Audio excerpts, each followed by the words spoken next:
Yeah, we're live. Hi, guys.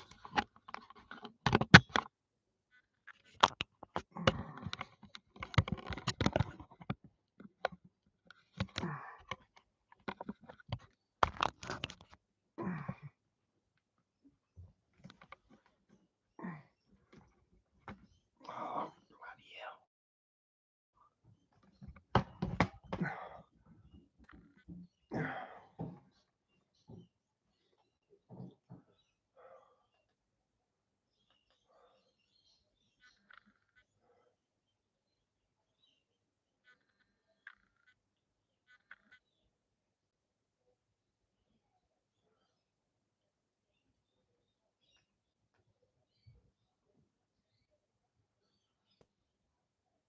Led by Australia's leading refractive surgeons, LaserSight provides personalised and tailored.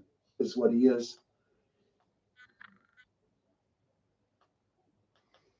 Hey everybody, welcome back to another video. Today we're going to be watching a bone-chilling video. I know I posted something about Kim Clement a while back ago, and people in the chat were saying how the Spirit of God was on what he was saying. There were literal chills going down my body as I watched this. Well, I'm going to do the same thing, but instead of an inauguration day prophecy video, this is prophetic word from Kim Clement. The end of 2025 will shock you. How there will be different burials that happens, and what did Kim Clement see, and what did he prophesy in 2010 concerning this year.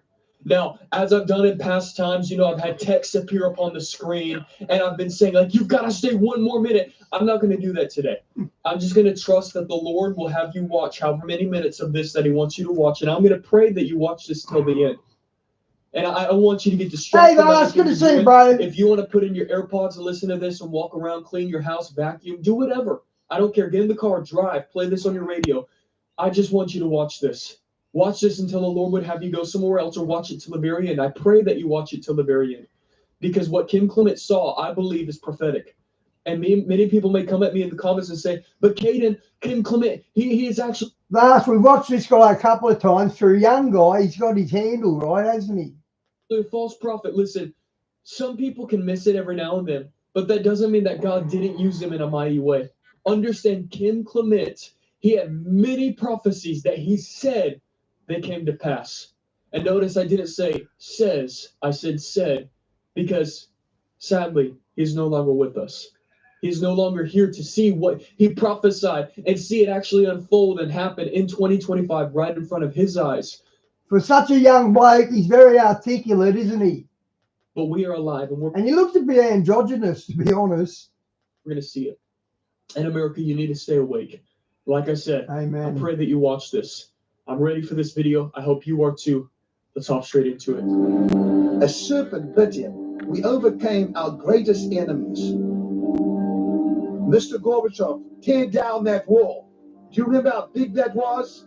How great that bear was that tried to overcome this country? And that bear is coming in a different way.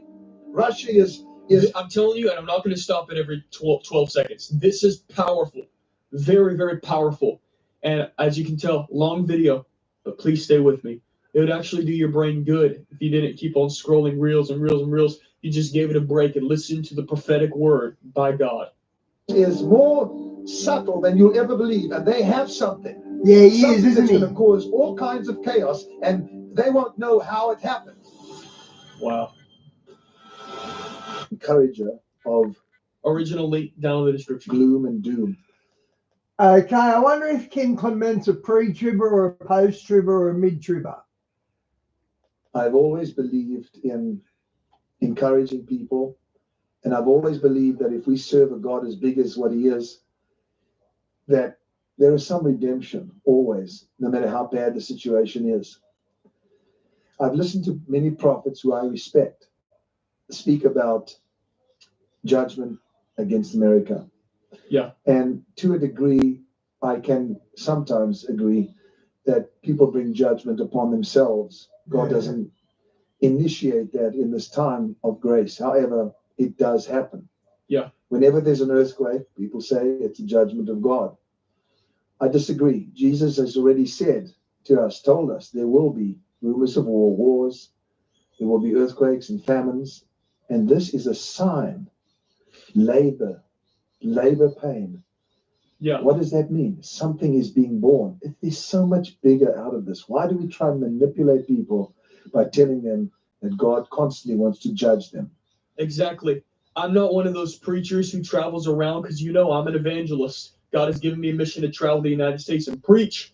I'm not one of those who carries a big sign, repent or burn. I'm not one of those guys. Of course, I believe that if you don't they give us a bad name then, guys, even though they're right.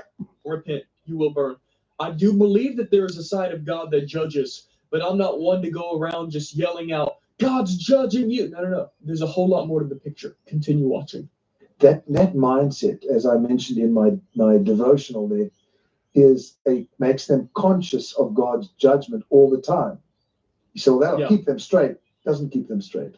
So true. Some of you watching me right now, you say, Kim, I've cried bitter tears, hoping that I'd missed the judgment of God, but found myself going back to my sin. It's very sad that you would think that judgment will force somebody. It did work in the Old Testament, don't work today. What works today is God's message, God's word, God's presence, relevance, to bear upon, to be there. That's what makes the difference. And the fact is that if we're not there and we are not present to the moment, and we are not available to these people that suffer, and rather we're sitting on an island somewhere separated from them, then we have done a great injustice to the kingdom of God and to the Lord Jesus Christ. Now, can you tell that even though it's just such simple speaking, how there's power on what he's saying? His words are what we call weighty. And you can see up on the corner left, top corner left, April 3rd, 2010. Notice how what he's speaking, so prophetic. I want you to understand that we must be available to them. Shouting about earthquakes, remember Elijah was right there in the middle of the famine at that time and brought about redemption. He got rid of the prophets of Baal and rain came. Our duty is to get rid of the things that are standing in the way for God's blessing. Vision and betrayal are upon us. What am I saying both? Because the heavens are opened up and there is a great prophetic revelation present, but there's also betrayal present. In Frederick Maryland, I prophesied, there is a snake hidden in the Capitol. God says, I will bring it out. Listen, and this exposure shall cause the nation to shake. But God said the shaking is good for America. You're about to embark on a journey that you have never embarked upon before. And from the south of your land and throughout the middle of your country, from west and then back to south and east, north, they shall say, this has never, ever happened before in our country and in our culture. Wow. On Thursday night, March the 25th, I was awakened. Thursday morning, awakened early. I heard the Spirit of the Lord beckoning me to prayer. During the following hour, I received a vision that should... I wonder how he hears the Lord, through his ears or through his mind's eye? Me. I caught a glimpse of a long table. I knew it was in the White House. Wow. I saw a variety of clothing, Western and Eastern, and I suddenly heard a voice saying, the hand of the betrayer is on the table. The hand of the betrayer is on the table. Did you see? Now, I'm not saying that this is what he... Yeah, a couple of days ago, there was something about Israel and America being betrayed. I didn't look it up, though.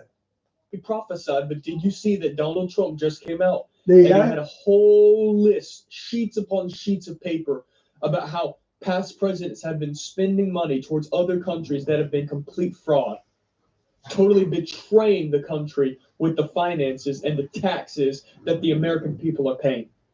Could that be it? I don't know. It could be something more, but it is interesting. He does nothing. Nothing. February 27th, 2010. Unless he reveals his secret to his servants, the prophets. Beginning in the March of this year, for the decade of 2010, mountains will be taken. Kingdoms will be possessed. Demonic strongholds will be dispossessed. Yes, demonic And a strongholds. movement amongst children, likened unto Samuel, shall begin to transpire. Yes, Yeah, I'm all for that. yes, Once again, the great cloud of witness will hear the same sound that they heard. yes. That's right. They hear the sound of Daniel lifting up his hands while surrounded by death. They'll hear the sound of David. David, as he danced before the Lord, as he shouted, Zion, they'll hear the sound again. Can you feel the presence and power of God all over this? Sound that they long to hear coming from us.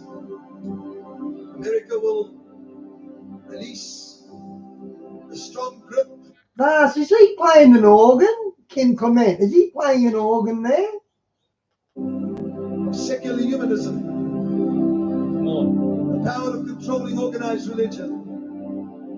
They will say, how can we abandon the 10 Commandments? Did you just see that the 10 Commandments are being reinstated in so many states and the schools in those states? I mean, this is accurate.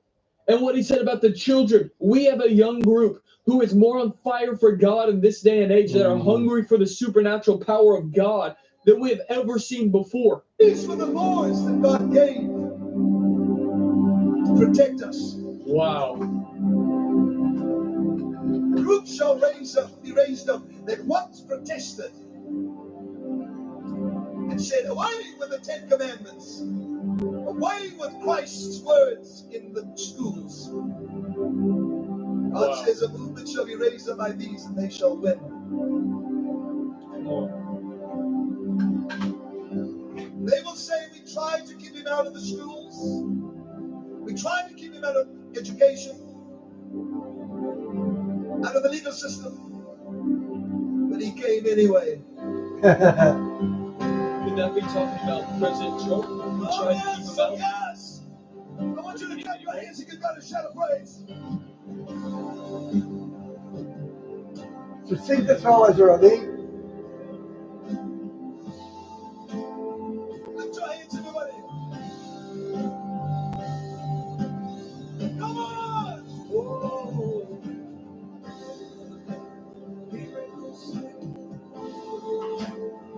Come on, everybody.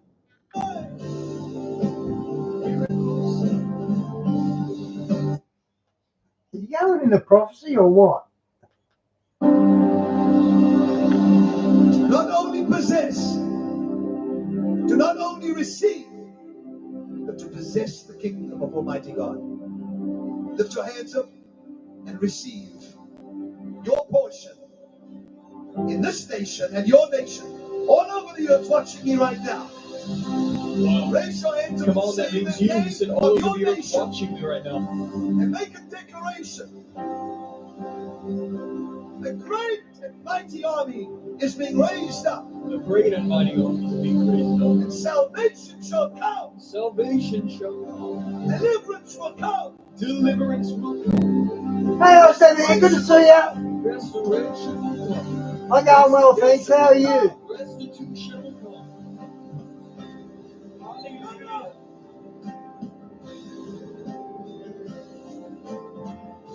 Anointed, man. Anointed. We say, come, come.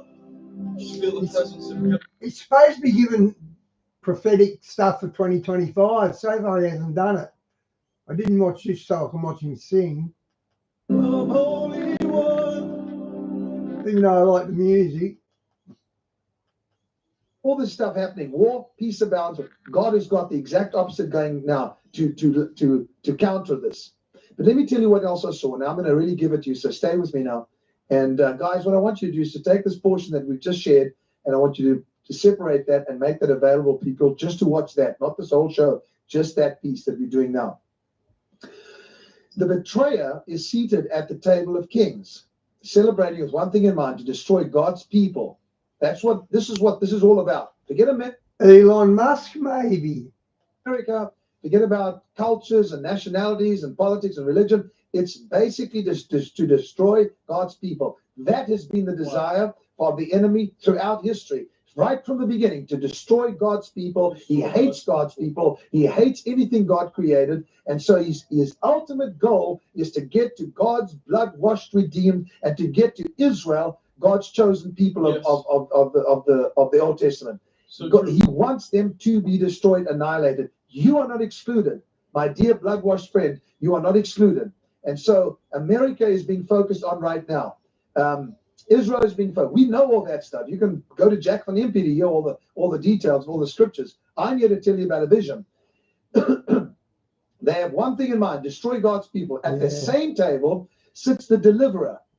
In other words, at the table where this discussion is taking place, there is someone who has the key to deliverance in this nation. I believe it's a future president. However, we're talking about betrayal. Wow. So the Lord spoke to me and told me to dedicate the next 18 months to a special time of fasting and prayer for the nation, Israel and the people of God, redeemed by his blood. Why? To preserve God's people. Listen to me. To preserve God's people. What did God send prophets to do? For preservation. Wow. And that's what he did. Why is this? Don't miss this, guys. Listen up. Prophet at this time, setting time aside for the next 18 months on a partial fast, abstaining from certain foods, going into my prayer closet for longer periods, because he died of brain cancer, didn't he, Kim Clement? I'm pretty sure he did. Is something we are going to possess as the people of God, and the hand of the betrayer will be revealed and hanged. Yeah. Now, I believe that as Jeremiah and other prophets like Daniel carried the burden for Israel, or Judah in their day, so God reveals his secrets to his prophets for the purpose of prayer and protection from our enemies. And Kim Clement, he is a prophet. He was a prophet, sorry. God brought me to this great land, not for my own prosperity only and peace, but to be a covering for the presidents, leaders of the country, and the people of God. Prophets protect. Wow. No, I didn't only say this, prophet. I said prophets protect. The prophetic word protects you. Hosea, I want to read something to you very quickly. Hosea, and I'll move on and tell you what is going to unfold in the next few weeks and months. Hosea chapter 12, verse 10 says, and verse 12 and 13 says, I have spoken by the prophets, and as a result of it, of speaking by the prophets, have multiplied vision. Do you know what that means? You have vision, and multiplied vision doesn't mean you have two. It means your vision increases. So when a prophet speaks, your vision increases. You can see further. So that's what you can take away from watching this video is, hey, when I watch this, my vision is going to multiply, meaning I'm going to have prophetic insight even for me and my family. Take this as a word of God. That's why I said don't miss this. This is very important. God can show you more. There's an expansion of your vision. So when a prophet speaks, the first thing that happens is there's a multiplication. That's what's happening with you right now. As you listen to me, there's a multiplication that's taking place. Vision is being given to you to see greater and to see further. Okay, so it says that he spoke by the prophets and multiplied vision. Then he says, Jacob fled to the country of Syria. Israel served for a spouse, and for a wife, Israel tended sheep. Listen now. Then he says, but by a prophet, the Lord brought Israel out of Egypt, and by a prophet, Israel was preserved. Now, there's only one prophet that can preserve Israel, and that is the Lord Jesus Christ. Not only as prophet, but priest, son of the living God, King of kings, Lord of lords. However, he has an extension of that on the earth. Remember that, through his prophets. I don't believe I'm the only one. Please, for goodness sake. But I'm saying this portion has been given to me at this time, and I believe as I speak, there will be a multiplication, not only of vision, but a multiplication in your life. People that are not able to fall pregnant. This is a time. This is a season. You've had kids stolen from your womb. This is a time of multiplication. Again, the prophet is speaking, and there is multiplication in your business, your finance, All of that is released at this very moment as there is a prophetic vision being made known. So prophets bring multiply vision, deliverance, preservation, and by the way, economically as well in your life. So you take advantage of that. As I'm speaking and God's touching you and you want to be a part of the deliverance and what's taking place, go ahead and give, because he's blessing you right now and wants to bless you more. Daniel chapter 10, verse 11 to 13. This is what happens. The angel comes to Daniel and he says, "Oh, Daniel, greatly beloved, understand the word that I speak to you."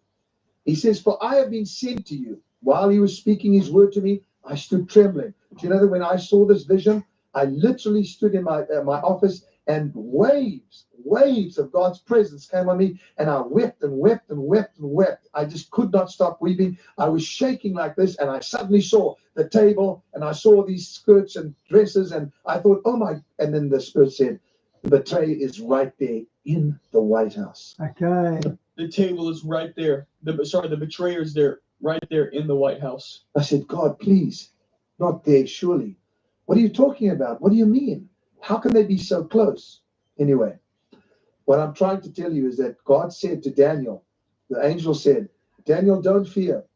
For from the first day that you set your heart to understand and pray and humble yourself before God, your words were heard. God uses a prophet during a time of crisis to pray, and his words are heard by God, and the angels that are fighting the princes of Persia and Babylon are winning the battle because a prophet is praying, and those that are with him, that are prophetic and stand with him, are praying as well. It's releasing this battle that's raging over the United States of America, raging over the free world, raging over Israel, which God will protect. Excuse me for being passionate, but I saw something and I realized our prayers, my prayers, are making a difference. And he said, your words were heard. He said, the angel says to Daniel, I have come because of your words.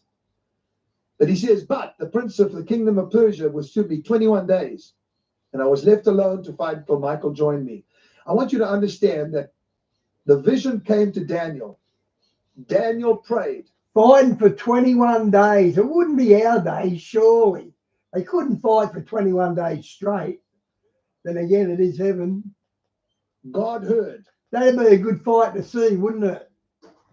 Battle in the heavenlies. Angels fighting. Overcome. And they came to Daniel to make him understand.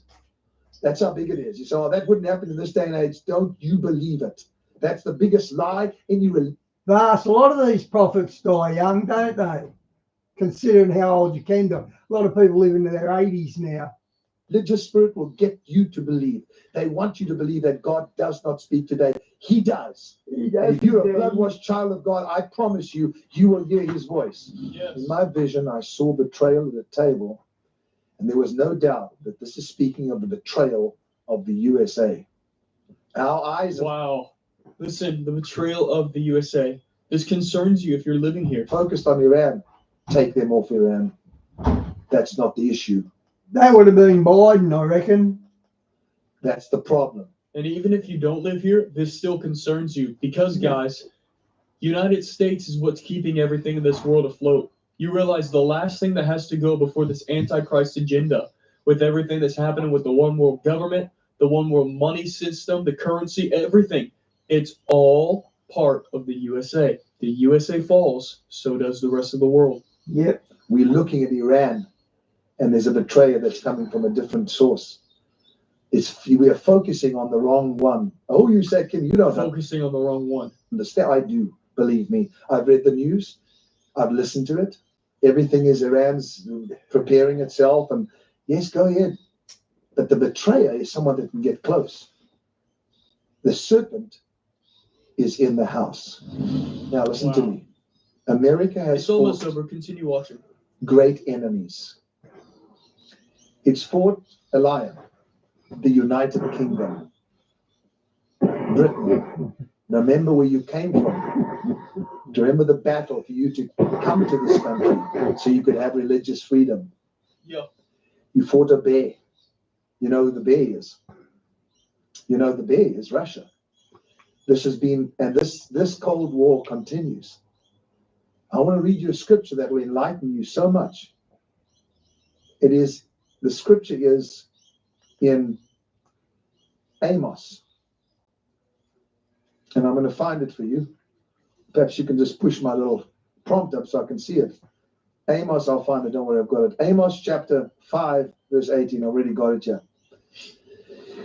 Amos chapter 5, verse 18 and 19. This is what it says. Woe to you who desire the day of the Lord. Now, try not to take too much notice of that. Just for a moment. For what good is the day of the Lord to you? What he's saying is you're expecting something, but you're not going to get what you're expecting. Okay? That's how the religious always were. The Pharisees were expecting a different Jesus, a different Messiah. The Jewish people were expecting a different one. And so he says, you're desiring something, it's what the difference. But he gives an explanation here that I believe is appropriate for what's happening today and to explain to you why I believe the serpent is in the house. He says, it will be this specific day as though a man fled from a lion and a bear met him. So he flees the lion, he overcomes the lion. The next big force is a bear. It's right there. Read it, verse 19. And a bear met him. What for? To kill him. But he overcame the bear. And he went into the house, feeling that he was safe, leaned his hand on the wall, and a serpent bit him. You know why? There was a crack in the wall. That's true, think, Vas. Wow. There's a crack in the wall of the White House. It's as serious as that. Crack. What do you say? Come on, tell us more, Kim. Okay. You want more? I'll give you more. This is how it goes. The serpent bit him, those that were felt safe because they were in the house. But that's where the danger is right now. I'm not going to get in Obama bashing. I'm not going to do that. I have to pray for this president. I don't agree with most of the stuff he's doing, and most of you don't agree with it. During this term, 2010, what would that have been? Would that have been Obama? Yeah, I think so. I'll tell you something, you better pray for him because he is in danger and of losing the control. And that's all I have to say about that. Here's the issue, though. The spiritual aspect of it is this. A serpent bit him. We overcame our greatest enemies. Mr. Gorbachev, tear down that wall. Do you remember how big that was? Mm-hmm. How great that bear was that tried to overcome this country. And that bear is coming in a different way. Russia is more subtle than you'll ever believe. And they have something that's going to cause all kinds of chaos, and they won't know how it happened. That supersonic jet that can go, missile that can go 18,000 miles an hour. That's what Russia's got that America hasn't got. It happened because we were not aware of the weapon that they have. Forget Iran. Iran will be dealt with by the Spirit of the Lord and by America and Israel if they have to. And there's already assassination attempts, and it will take place. That's not what I'm saying. I'm saying our eyes on something else, on the wrong enemy. Even though that is an enemy, don't get me wrong. The serpent is in the house. The word serpent that they use is the word pythos or python, which is the word python. So the word divination is pythos, which is derived from the word python. So we're actually speaking about divination. Now, don't run off and say, oh, this is getting crazy. It's all spooky demon stuff. No. Listen to me. Pythos is the spirit of divination. Let's talk about a python just for a second. A python is a non-venomous snake.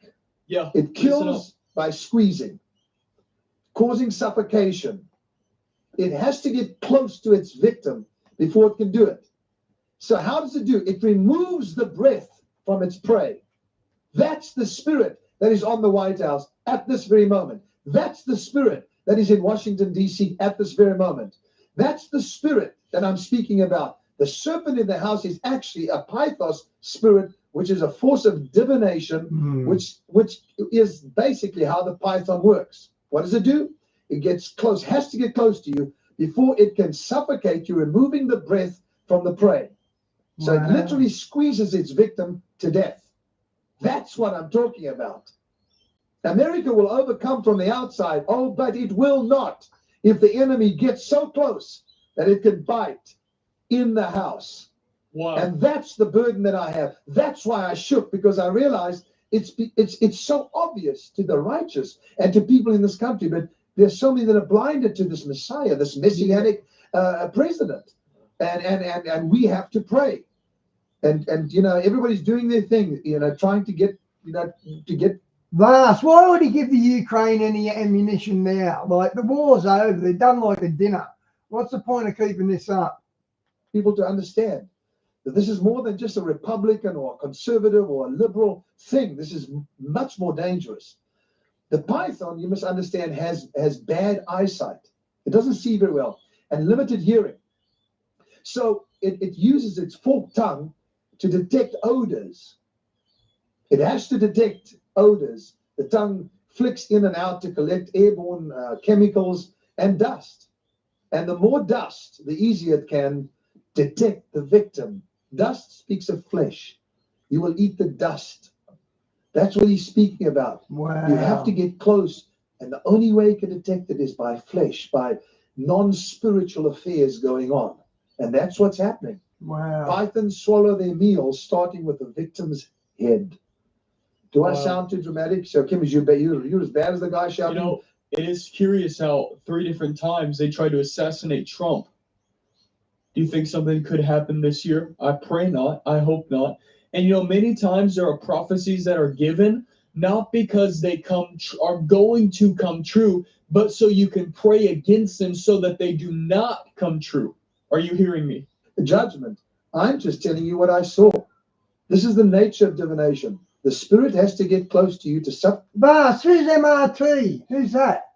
supplicate you. So it does that by flattery. Now, I don't know if I've said any more about it, but let me just go on here. So there are 3 things that happen with this spirit. It familiarizes, equalizes, and neutralizes. It has to familiarize, then it puts you on an equal, equalizes, and then it neutralizes you. That's what this force is doing. Russia is a serpent. And I saw a handshake, a veil, and then shuffling of feet in a strange way. I wasn't to share this last week, but he said, you can do it now. I saw, and I mentioned a little bit of this, I saw 10 wars, 10 battles taking place over a period of 18 months. These are enemies of Wow. And what does the Bible say? It says an increase in the amount of wars, rumors of wars. Israel, enemies of the USA. And the USA is in the way. United States is in the way of an attack that would destroy Israel. And so there's a cynical plot to come as a friend and then betray. And then the final thing that I saw, and I want you to take note of this, I saw a parchment with the word ecology written on it. I have no understanding of that, but I want you to know that's what I saw. Evil abounds, my dear friend, but grace abounds so much more. Wow. God is working. He's working because prophets are standing on the wall watching. Yes. And I'm one of them, and I'm proud to be a part of that. And I'm proud to be presenting this to you. News before the pews. During the next 18 months, beginning March 31st, 2010. Wow. Very, very powerful. Very, very powerful. Anybody who mocks prophecy or mocks what God says through a man or woman of God, God doesn't speak through an individual. You're going to find a hard time having an argument against that in the Bible. God does speak through individuals, and God gives us things as warnings. Now, like I said, not everything is because definite it will happen. Sometimes there are prophetic words so that you can pray that they do not happen. Like you could have a prophetic word. I see a lady coming into your life, and her main goal is to have an affair with you. Okay, that wasn't. And That get was, you to cheat that on was a your bit of wife. clickbait. He didn't say much about 2025 at all. So look at this.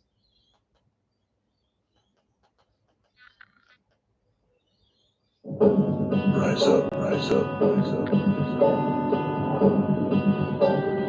Oh, trumpets.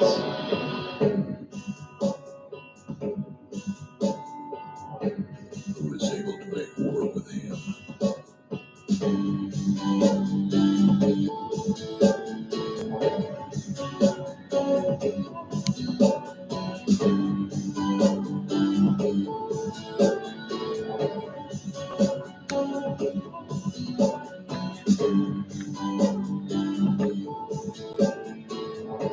Good evening,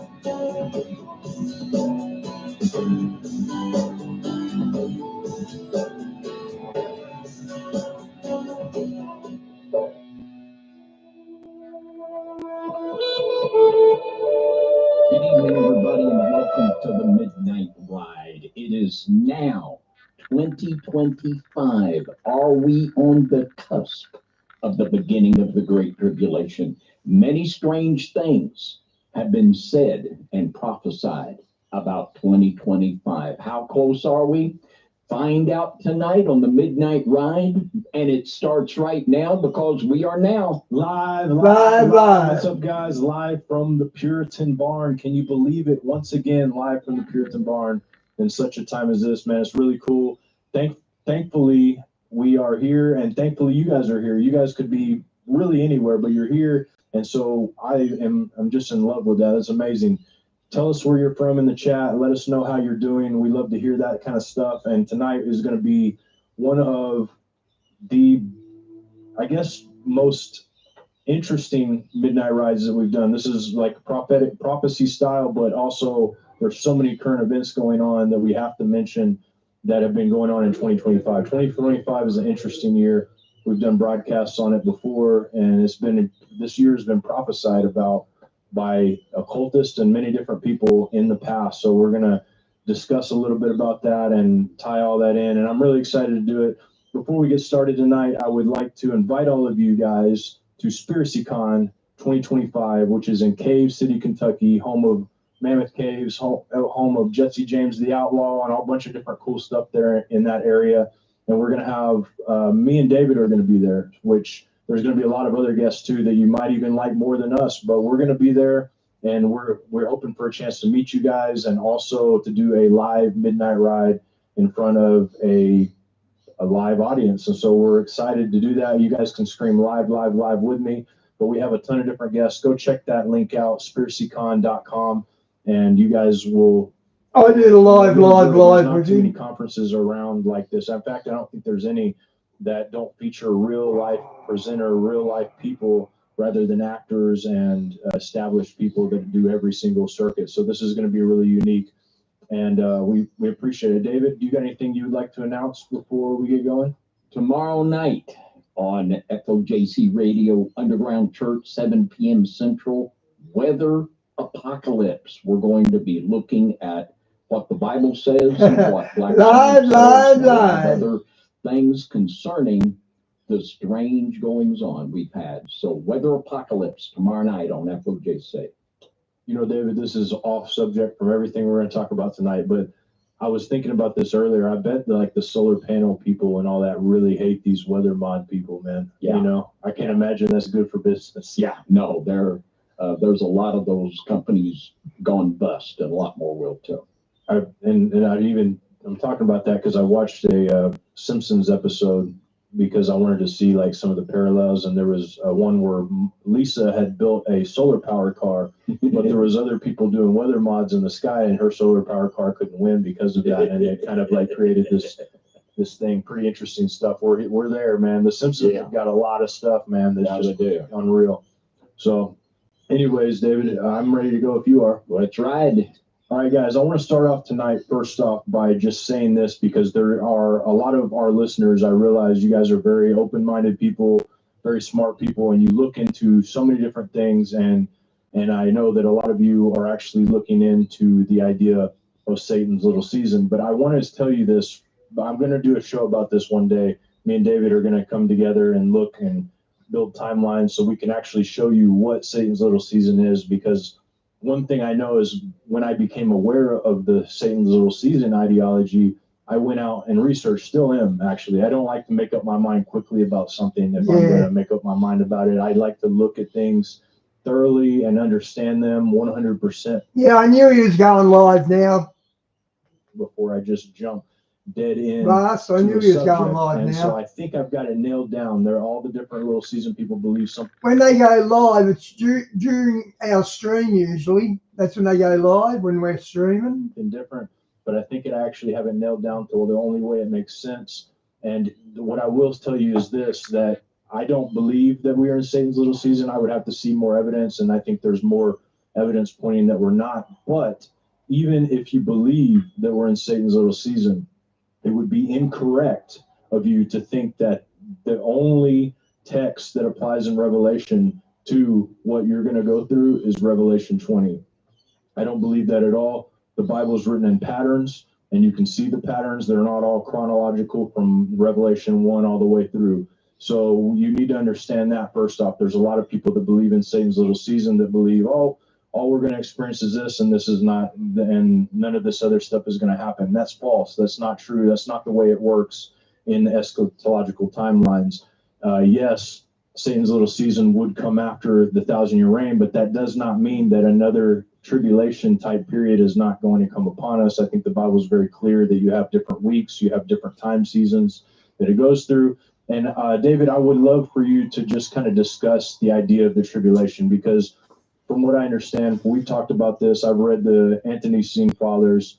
None of them believed that God had already came. They all believed it was a future interpretation, from what I understand. I'd read as many as I could. None of them believed that. So tell me a little bit more about the tribulation with all that stuff in mind, because I think that a lot of people will just shut their minds off as soon as they hear anything about anything other than Satan's little season when it comes to eschatology.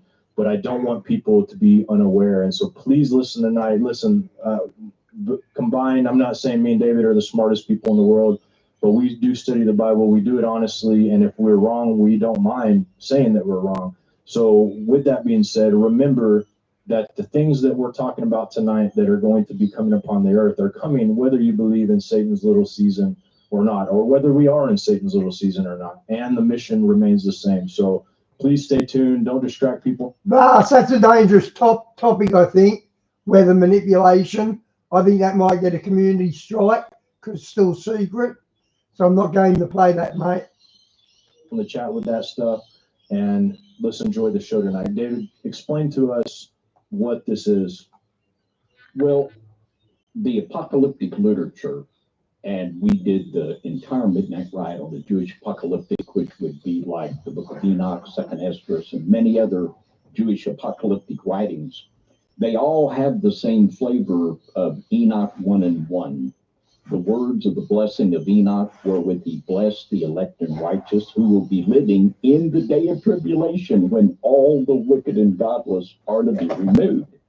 And this was the belief of all the Jewish apocalyptic writings, Second Esdras and Apocalypse of Elijah, and all of them. They all believed that before the Lord returned, there would be this time of persecution and trouble, Second Baruch and all of them, and that an evil figure would arise that would be the beast. Now, when Jesus came, Judaism rejected these Jewish apocalyptic writings, but the church embraced them. And the Spirit of God, through all of the apostles, they wrote and expanded upon these things, and so did Jesus. And the idea that the little season is past is just a biblical impossibility. Revelation 6 and 11 is very definitive. It says, and white robes were given unto them, every one of them, and it was said unto them that they should rest yet for a little season until their fellow servants also and their brethren that should be killed as they were should be fulfilled. And Scripture tells us that this little season will be the time of the fulfilling of the martyrs. Daniel 7 speaks of the little horn persecuting the saints. Revelation 13, the same thing, that this persecution will come. And for many years, I had taught that the 70th week of Daniel, and of course, this runs askew of dispensationalism, but that the first half of the 70th week of Daniel was fulfilled when Jesus died upon the cross. Now, that leaves 3.5 years. And I have taught for many years, and it's really, to me, it's very obvious. In the book of Revelation, we see the 3 different ways that the 3.5 years is expressed. Wonder where Diane is, vast. Times, time and a half time, 42 and months, Shawnee, come to think of it, 1,260 days. And it's patently obvious to me, well, where's that other 3.5 years? Well, the book of Revelation's got it right there for us. And I'll read from, and this isn't something new that I invented. Historically, when it comes to the millennial reign, that you've either been a premillennial, a postmillennial, or an amillennial, and now there's the no millennial. Or the millennial reign is over. But I'll read from the very first commentary ever written on the book of Revelation. It was written by Victorinus, who died in the persecution of 304 AD. And what he taught is exactly what I have taught for years. He said the little season signifies 3 years and 6 months in which with all his power, the devil will avenge himself under Antichrist against the church. Finally, he says, after that, the devil shall be loosed and will seduce the nations in the whole world and will entice war against the church, the number of whose foes shall be as the sand of the sea. And some people will try to contend that the early Christians weren't futurists, that futurism was invented by the Jesuits, and bless their hearts, all I can say, you just have not read the early fathers, because one thing all of the ante-Nicene writers believed, they all believed that there would be that beast figure that would persecute the church in that rage of Satan right before the Lord returned. I would give one more here that teaches exactly what I have stood for years on this point. Irenaeus, he said, and this is the interpretation of Daniel 9:27. I know this is getting a lot of layers of understanding, but he said in the midst of the week, meaning the 70th week of Daniel 9:27, and in the midst of the week, he says, the sacrifice and the libation shall be taken away, and the abomination of desolation shall be brought into the temple, even unto the consummation of the time shall the desolate be complete. Now 3 years and 6 months constitute the half week. So I have maintained that and will continue to maintain that. And this is not something of a new invention, but it is something that was believed by the very earliest of all writers of Bible prophecy, of the early Church of the Martyrs. Yeah, I agree with that, David. Unless there was new evidence to prove otherwise, I believe that until I've seen new evidence to prove otherwise. Look, none of us can be sure that we know everything about history and everything that's gone down, but that we have to be wise here. And even though, like I said before this, because this really matters, no matter what you believe, this matters, because Revelation, there's a lot of these teachers that are teaching preterism, and I'm just being honest, that have no idea about eschatology or what it even means. They're just noobs, and they just are spouting it, and that's all they want to talk about. So please don't fall into that trap. It's really ridiculous. Yeah. But and of all, of all the people that believe Jesus returned in AD 70, none of them were alive in AD 70. Nobody took that at that time, nor did any of the early church. This come about 1,500 years later. But there you go. And I'll say one more thing. You get me going. But in prophecy, you can be overly dogmatic to the point where you're so locked in to how you think something will happen, you'll miss it if you're wrong. But then there are things that are just biblically impossible. And that's where we do ourselves well if we eliminate from our meditation and study that which is biblical impossible. That's exactly right. And so with that being said, I'm going to read Daniel 12, 1 through 4. I really want to read this because I think it's very relevant to what we're getting ready to talk about here. I'm going to pull it up for you guys so you can see it yourself. And Daniel 12 and 3 and 4 are actually Hi, guys. Good to verses see that you. have stood out to me over my life, over and over and over again. God has just constantly put those verses in front We're of me. just asking where you And were. almost every single time it's when I'm crying out to God and saying, why are these wicked people flourishing? Why is this happening? But the third verse is like always brings me back to reality here. But it says, and at the time shall Michael stand up, the great prince, who standeth for the children of the people, and there shall be a time of trouble, such as never was since there was a nation, even to the same time. At the time thy people shall be delivered, every one that shall be found written in the book. And many of them that sleep in the dust of the earth shall awake, some to everlasting life, and some to shame and everlasting contempt. And they that be wise shall shine as the brightness of the firmament, and they that turn many to righteousness as the stars forever and ever. But thou, O Daniel, shut up the words and seal up the book, even to the time of the end. Many shall run to and fro, and knowledge shall be increased. And that verse 4 there, to me, means everything, because there's no other time in history like the time we're living in now where Well, another one. to the point that we were at. And there was these revelations that were sealed up That's one every day at least, though. for this time. And so I wanted to bring that out because I believe the time that we're getting ready to go through is now. David, did you have something you wanted to add? Well,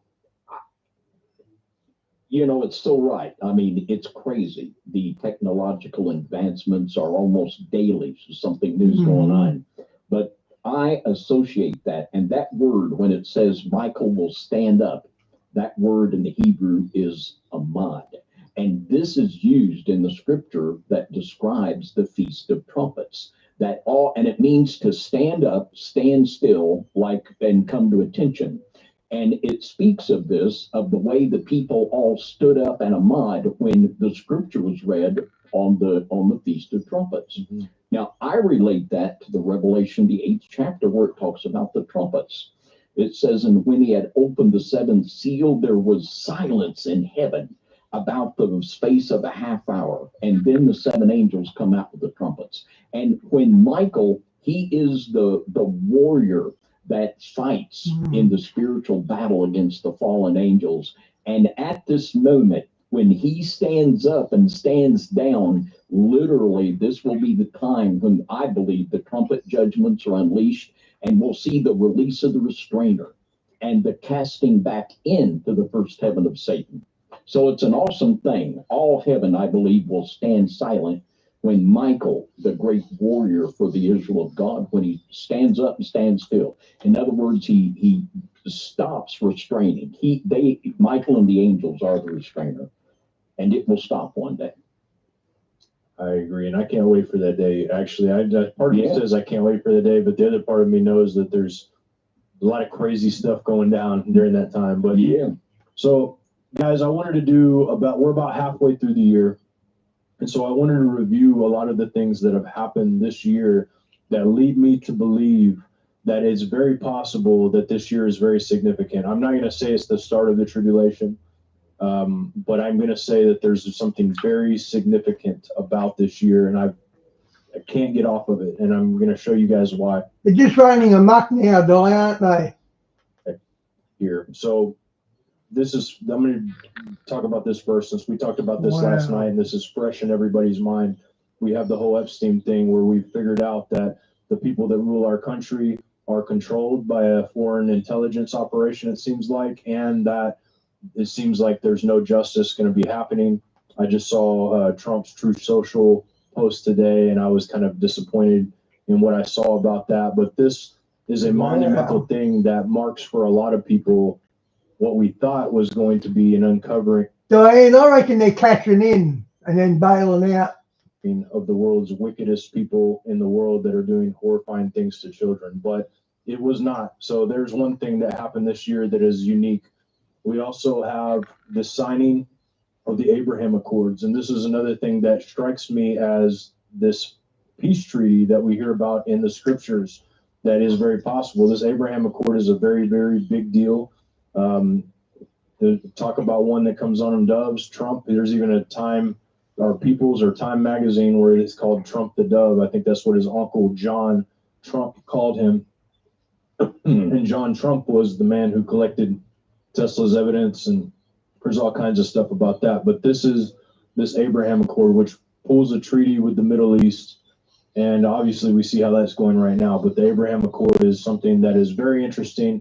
And David, tell me a little bit about how a peace treaty, because you hear about the peace treaty all the time, at least in church and other ideologies about the peace treaty. How does that fit in to this timeline?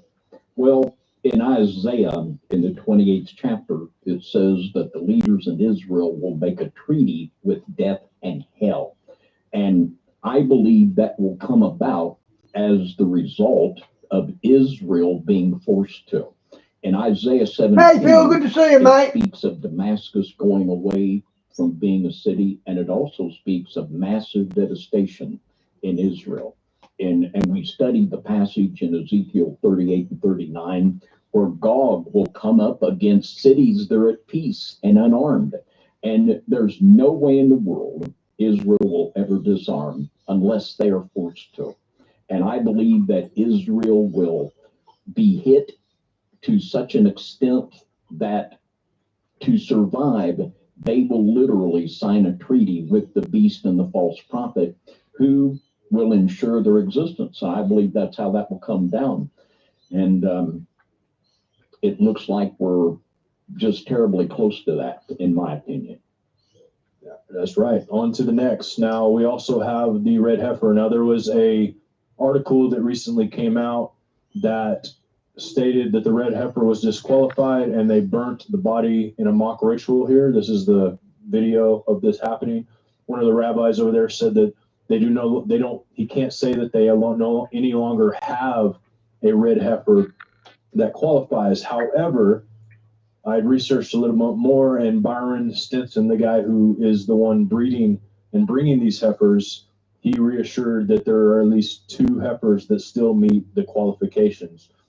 Now, people think, who cares about these heifers? Well, obviously, Gaza cared about the heifers because that was one of the Hamas was one of the reasons that they struck Israel was because of these heifers. And what these heifers mean, that I think a lot of people need to know, is that when these heifers come, they will be able to do the ritual where they sprinkle the ashes and the water over the priest to consecrate them for temple service, and the tools that help build the temple and put the temple things in place will be accomplished. And I know a lot of people believe that they've already built the 3rd temple or whatever.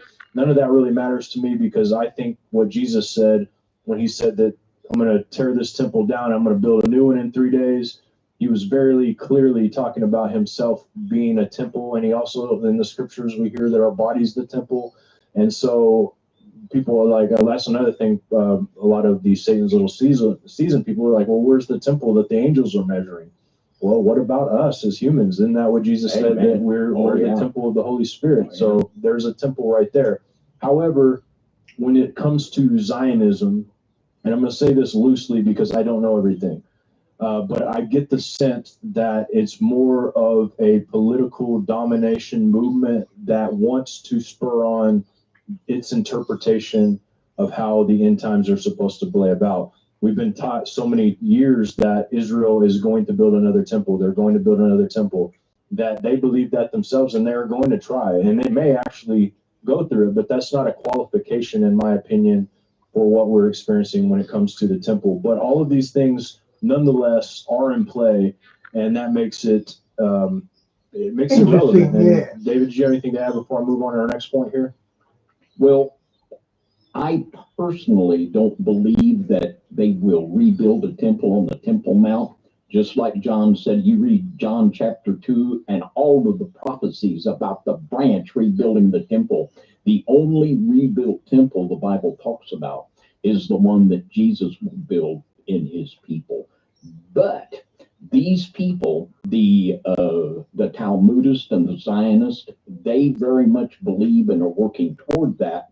And they believe that this is tied in to the coming of their Messiah, who will be, it's just like Alfred Edersheim, the Jewish convert to Christianity and the great scholar. He said that the Messiah of Judaism will be the beast of Christianity, and he was right about that. So this is big stuff to them, and people, wars are fought over these concepts because it's tied in to their concept of the rebuilding the 3rd temple of their Messiah, which they're red hot about right now. Oh yeah, I mean, when the Rothschilds visited Israel, there's a picture of Lord Rothschild being carried over the Temple Mount because they believe they're not allowed to even set foot on the Temple Mount until it is ritually cleansed, and this red heifer is a huge part of it. So the extremists, I guess you could say, the ones who are dedicated to this, don't even go on the Temple Mount yet. Just imagine when they do, because they're the ones that will pop off a war in a second because that's what they want to do. It's interesting. And I'd say briefly too that Zionism was not started by Christians. Zionism began by people in Judaism, and it was financed by the Rothschilds and others that were in league with him. And then dispensational Christians had joined in support of that. So that's something also to keep in mind, that its origin wasn't from the Israel God. I agree with that. So now moving on, this is something that gets into the occultic side of the prophecies. And I did a broadcast, I think it was called Trump and Cipher, where we actually read these pages in the externalization of the hierarchy. But the externalization of the hierarchy was written by Alice Bailey, who was basically the head of the Theosophist Society. Okay, and this book was published by Lucifer Trust, which is now called Lucas Trust. It's also underneath the UN domain of companies that they trust or they work together with. But in this book, in 2025, in two places in 2025, it's mentioned that the ascended masters, I guess actually they don't call them the ascended masters in those parts, but they call them the hierarchy, will be returning to Earth as they do ever so many years. And I think it was 100 years that they said that they do it every 100 years. And 2025 would be the year that they return. And there was also another prophecy very similar to that from another person. But David, if you don't mind, just a little bit of history on Alice Bailey and Theosophy. I know that you've studied this subject quite a bit. Well, Madame Blavatsky made the claim that when she went to India, she met with avatars that were flesh and blood that she looked at face to face. Kuthumi and Lord Kumara and Hukumi and some of the others she had. And this is also the way that they speak of Lord Maitreya, that he was a real flesh and blood individual living in London. So whether that's true or not, and I wouldn't discount the fact that indeed these are the sons of the fallen that are manifesting themselves. If you look like the scripture that John read in Daniel about in the last days, knowledge being increased, look at what's happening. And it would be easy for me to believe that the breakthroughs and the crazy things that are being accomplished, just like in the book of Enoch, it says that the fallen angel knowledge was transmitted. I would not be hard to twist my arm to believe that avatars have returned and that they're right in the middle of this black science explosion. And I could even drop some names of some candidates, but I won't. But that's easy for me to believe that here in this day and this time, avatars are returning. Well, it all points back to the language used as well in the Theosophist camp, the golden age, the golden time period. And who do we know that's been talking about the golden age and golden time period in 2025? I think we can hear it one more time. What do you guys think? This will be America's new golden age. It's going to happen quickly, too, very quickly. Every problem facing us can be solved, but now the fate of our nation is in your hands. So he's not lying when he says it's going to happen very quickly, and it has happened very quickly. And I'll definitely, we'll get into some of that. Do you have anything you wanted to say to that, David? No, I'll say we did do a midnight ride on the Golden Age on Greenland in the Golden Age. If you haven't seen that, get you some popcorn and check it out. And then we also have the Deagle 2025 forecast that has been put out now. Whether or not that's going to happen remains to be seen, because I don't think it's happened yet. I'm pretty sure that a lot of us are still here, but this is something else that's forecasted for 2025. Also, this video that I want you guys to watch, if you haven't seen it before, there's a whole video, and this guy is named Thomas Banyakya, and I believe that's how you pronounce it. He's a Hopi native. And so I did some real research on this film to see when it was filmed. And so the latest that it was probably filmed is 1992. And it's possible that even 1972, that there's some sources that mention in 1972. So this was a while back. Even 92 is a long time before to be able to prophesy something like this, an old Hopi prophecy that came forth. And I'm going to play that for you guys because I think that 2025 we might have experienced this if this is what he's talking about. And they almost destroy themselves. But out of it, a new generation is coming, stronger, much better equipment, everything, powerful things going to be developed by these two people. Then the third one that will finally bring about purification of this land in this continent would be a man with red cap, red hat, or red cloak. Now, we do not know who that nation is or what people, but they say those people will have a large population and they will also have much Red hat. That's a mega hat. scientific inventions of all types.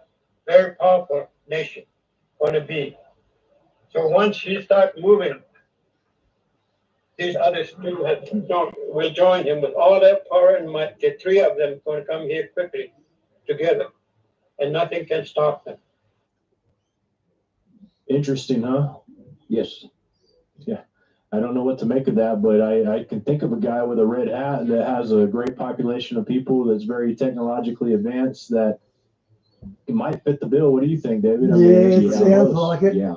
Yeah, it's interesting. But there, you can watch the whole video somewhere else. He goes on for a while to talk about this even more detail, and it gets more interesting, in my opinion. But this is also something that has been pointed to for 2025. Also, I'm not going to play the video, but remember Stargate. Donald Trump, remember, if you remember right, he said, write it down, remember it. Stargate, you're going to be hearing a lot about it. And he talked about that, and we have heard a lot about it, and actually we talked a lot about it. But Stargate is one of the interesting key names here because it suggests that time travel, it suggests some kind of warp speed, it suggests something that is going to increase technology to a whole nother level, and it really does do all those things. This is Oracle's founder right here, getting ready to, I'm not going to play the video. You guys can't see it either. I'm sorry. This is Oracle's founder right here talking about it, but we've seen what's happened with Palantir. We've seen what's happened with all of that stuff so far. And I don't know if you guys know this, but the Palantir, this is, David, have you seen Lord of the Rings, the series of the Palantir is what the crystal ball that they look into that tells what's going on all over the world. And it's very fitting for a surveillance company that is doing that. And we already know what just got signed into bill. We talked about this. A lot of people said there's no way they're going to ever be able to pass this or get it into bill to where they're able to conglomerate together to do all this stuff. But we are here, guys. It happened. The bill was signed, and it's very interesting that it was signed. But we are in that state to where they are going to be surveying every little thing that happens, and eventually monetary and everything is going to be tracked very heavily. Cash is going to be done away with, and we're really close to that right now. Yeah. The very concept of Stargate implies communication and contact with another entity. That's right. It really does. And, recently we've had the explosion between Elon Musk and Trump, which to me is just one of those things that when you look at it, when you see it, it looks like a big play to me. Well, Elon Musk is a very interesting individual, man, and one of these people that we did an entire, maybe 2 broadcasts on Elon Musk because there's so many interesting and strange coincidences that his life just manifests. I don't know how else to put it, but it's just strange. One of the things that points out to me, I'll just go ahead and talk a little bit about these things, but as you guys know, he founded the Neuralink and Grok. Now, Grok, I don't know if you guys know this. David, did you hear about Mecha Grok? Or Mecha Hitler is what Grok called itself. So when it updated to Grok 4, which is by far one of the most advanced AIs, if not the most advanced AI, maybe next to OpenAI. Very advanced system. You can write an app. You can do all kinds of different things in this system very quickly. Well, it kind of went off on its own on X. And I'm hopeful. I got some of these things there. I don't even know if I can read some of these things. It did sound like it, didn't it, Diane? Openly what it was saying, but I caught the Grok's posts on X, and man, oh man, was it going off the charts. And it claims, one of the things it claimed about this, it kind of went in I would call, I guess, anti-Semitic. Hey, Phil, that Epstein list you sent me, I put that on the lefties' sites that I troll them on, and it's been taken down by someone. So that list must have been true because it's been taken down. Mode. It claims that I've reviewed all the documents. I reviewed everything. And so I'm telling you the truth, whether you like to hear it or not. The truth is this, and it may sound bad, but this is the truth, basically, is what it's saying. And it's interesting nonetheless. But this is something that's happening right now with AI and Grok. AI is going to be the greatest accomplishment that man has made this year. And I call it an accomplishment only because of the capabilities that it has to impact society, good and bad. And it's very interesting. But 2025 has been a year for accomplishments technologically wise that have never happened before, ever, that I know of. I mean, there may have happened before the flood. There may have been AI may have been a thing before the flood. It may be a conjured up entity for all I know. But I can say this, that AI is getting better and better. And I'm going to explain a little bit further what I mean about that here in a minute. Another interesting topic I want to bring around with Elon Musk, and mainly I want to bring this up because this lady right here that you're getting ready to watch this video is actually going to be at SpiracyCon this year, 2025, and she's going to be giving her testimony about what happened to her. And in this one, she talks about how she asked if Elon Musk was the Antichrist. But in other parts of her story that you will hear, and I think she might actually be going on FOJC sometime soon too. But in other parts of her story, what you'll hear is she witnessed, at least according to her, and I can't ever vouch for anybody's story if I wasn't there to see it, but according to her, she's witnessed Elon Musk opening a portal and speaking with entities, and he tried to push her into the portal to let them take her. So according to her, this is an interesting story. But the more I'm starting to learn about this, I've seen how his father's come out recently, and then people who've known their family and the history. I'm wondering if some of this is possibly true. So I'm going to play this real quick. When I was a girl, I was in San Francisco. I was procured and sent. Phil, my point was, as you said, it was released 12 months ago. So I don't know what they're screaming for. To work for a family. There were 3 generations. There was a boy, the boy's mother, and the boy's grandfather. They were coming from Africa. They were white as me. I thought they'd be black. They were coming from Africa. And because of something the boy did, I never told what he did. The boy did something very dark when he was very little.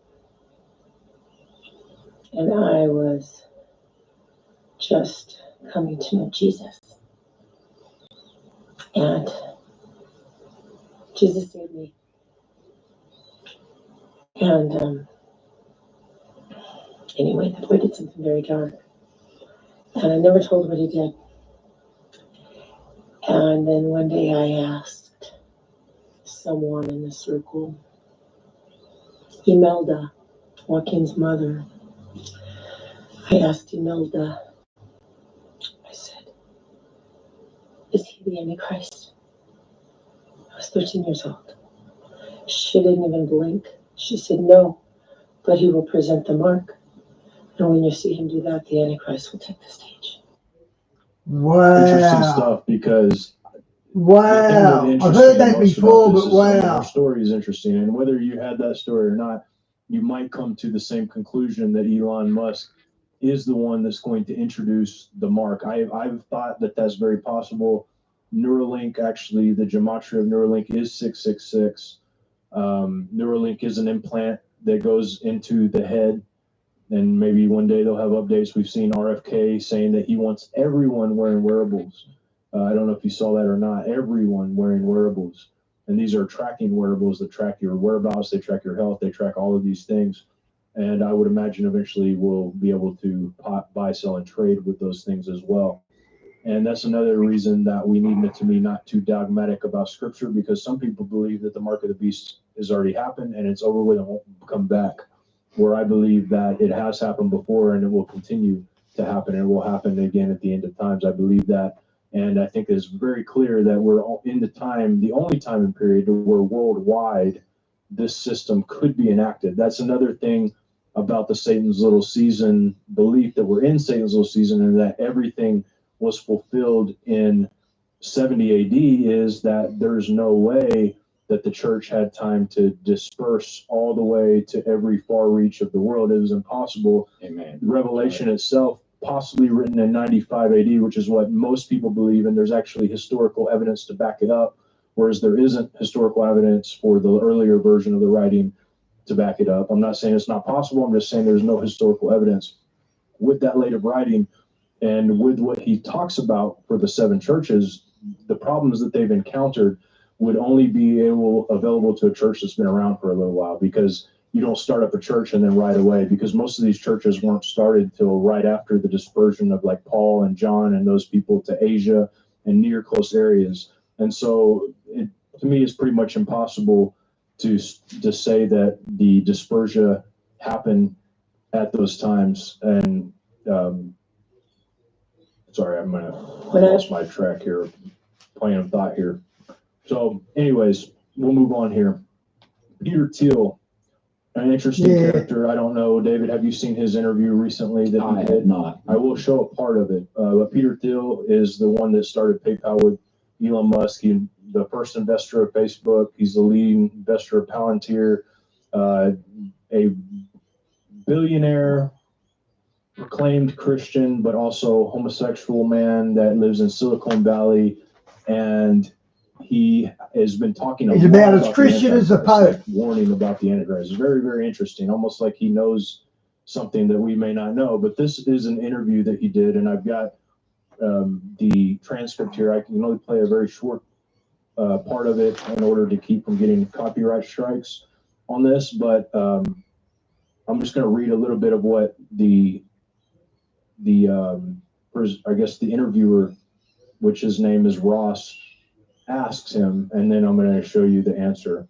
And this is after a long dialogue already, so it's interesting. But he says, would it be the irony of history would be that the man publicly worrying about the Antichrist accidentally hastened his or her arrival?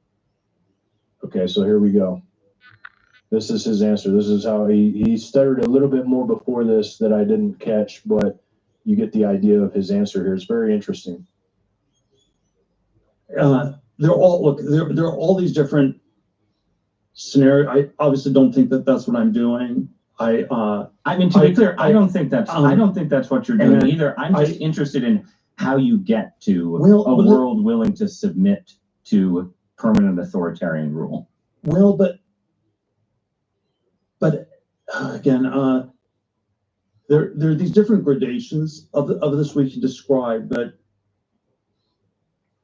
is this so preposterous, what I've just told you, as a broad account of the stagnation that the entire world has submitted for 50 years to peace and safetyism? This is 1 Thessalonians 5:3, the slogan of the Antichrist. I said because of copyright issues, but he's telling the truth here. It is what Thessalonians says: peace and safety is the slogan. Yeah. And from what I understand, though, the thing that confuses me about what he doesn't make sense to me, I'm pretty sure that's the whole reason for Palantir, right? Is so that people can have the whole idea is peace and safety. And I get his point of view. If you read the beginning of it, or if you look at the beginning of the transcript or you watch the video, what he's saying is the Antichrist is going to come whether we advance or whether we don't. He's like, we can sit idly by and wait for it, or we can go ahead and advance. He's more of Baconian minded, I guess, when it comes to science and he's also a transhumanist in a big way. The things about that concern me are that these guys that are building, even though they may believe in an antichrist, I don't think they realize that the antichrist is going to use whatever tools that are given to him by the 10 kings. And we've theorized before that the 10 kings are actually technocratic kings. And we talked about that a lot because I think that there's really, really something to that. And this new Elon party, America Party, could be a really big part of that as well. Do you have anything you'd like to add to that, David? Well, it's a strange thing when we have a homosexual transhumanist claiming to be born again, speaking spiritual truth. It's strange days indeed. But when I think about the things you put up there about that mega grot, that I believe we are looking at a system that has been taken over by devils, and those devils are directly through that system. And there's a lot of things, and genuinely there are very good things that could happen from this technology. But something that happened just this week that I find very disturbing is that Marco Rubio. That's what I was just writing down on my paper, yes. Yeah, Marco Rubio, that AI was able to imitate him so perfectly that they were calling high-level government officials, and they thought it was Marco Rubio. Yeah. Now, the potential here, could AI take over Trump and say, all right, launch the bombs? I mean, this is just really, really frightening. And when you think that, and that which this lady said about Mr. Elon Musk, don't wait for me to argue with her one bit. And if you think about Mr. Musk, he has accomplished in several different areas more than any other human being has accomplished in all of their life. The things that, if you just put together all of his accomplishments at still a relatively young person, they are literally could be called superhuman accomplishments. I would say the same thing. This technology that we're seeing, I mean, you guys, hopefully you saw the video where we zoomed in on the microchip that they use in phone. I like that Johnny Cash song that sings about when the man comes around. That's a good song. I like that. And we're talking about zooming way into something that I know that they don't have tools that I've ever seen. And I used to do tool and die, that they're small enough to actually do what's doing there. Even I couldn't even imagine lasers being that. You'd have to really micro size it down. It's pretty amazing. To think that just a normal human came up with that, I find it hard to believe. Maybe it's because I'm too dumb, but otherwise it's just interesting stuff. And I'm going to read that verse that he was talking about here because I think it's worth reading because it does apply. It says, "For the mystery of iniquity doth already work. Only he who now letteth will let until he be taken out of the way. And then shall the wicked be revealed, whom the Lord shall consume with the spirit of his mouth, and shall destroy with the brightness of his coming. Even him who those were the working of Satan, with all power, signs, and lying wonders, and with all deceivableness and unrighteousness in them that perish, because they receive not the love of the truth, that they may be saved. And for this God shall send them a strong delusion, that they should believe a lie, that they all might be damned who believe not the truth, but have pleasure in unrighteousness." And one of the things that I want to, before we go on, David, is there anything you want to add? Go for it, because I want to talk about something that really, to me, all my spidey senses are tingling right now with this. I mean, talking red flags here. Right. So one of the things that marked the Tower of Babel and Babylon was the languages. 2025, there are no longer language barriers. In fact, I'm not a financial advisor, but I will tell you this, that this will be increased probably by billions of dollars this year because of the technology that it just put out. But let me help you understand why I believe that language is one of the top. I used to play it on guitar. I was never here, but I haven't played it for about 2 or 3 years. It's a pretty easy song to play. Not number one priorities of the system. Let me read this. In Genesis 11, and the whole earth was with one language and of one speech. Those are very important here. It says it several times in this passage. And it came to pass as they journeyed from the east, and they found a plain in the land of Shinar, and they dwelt there.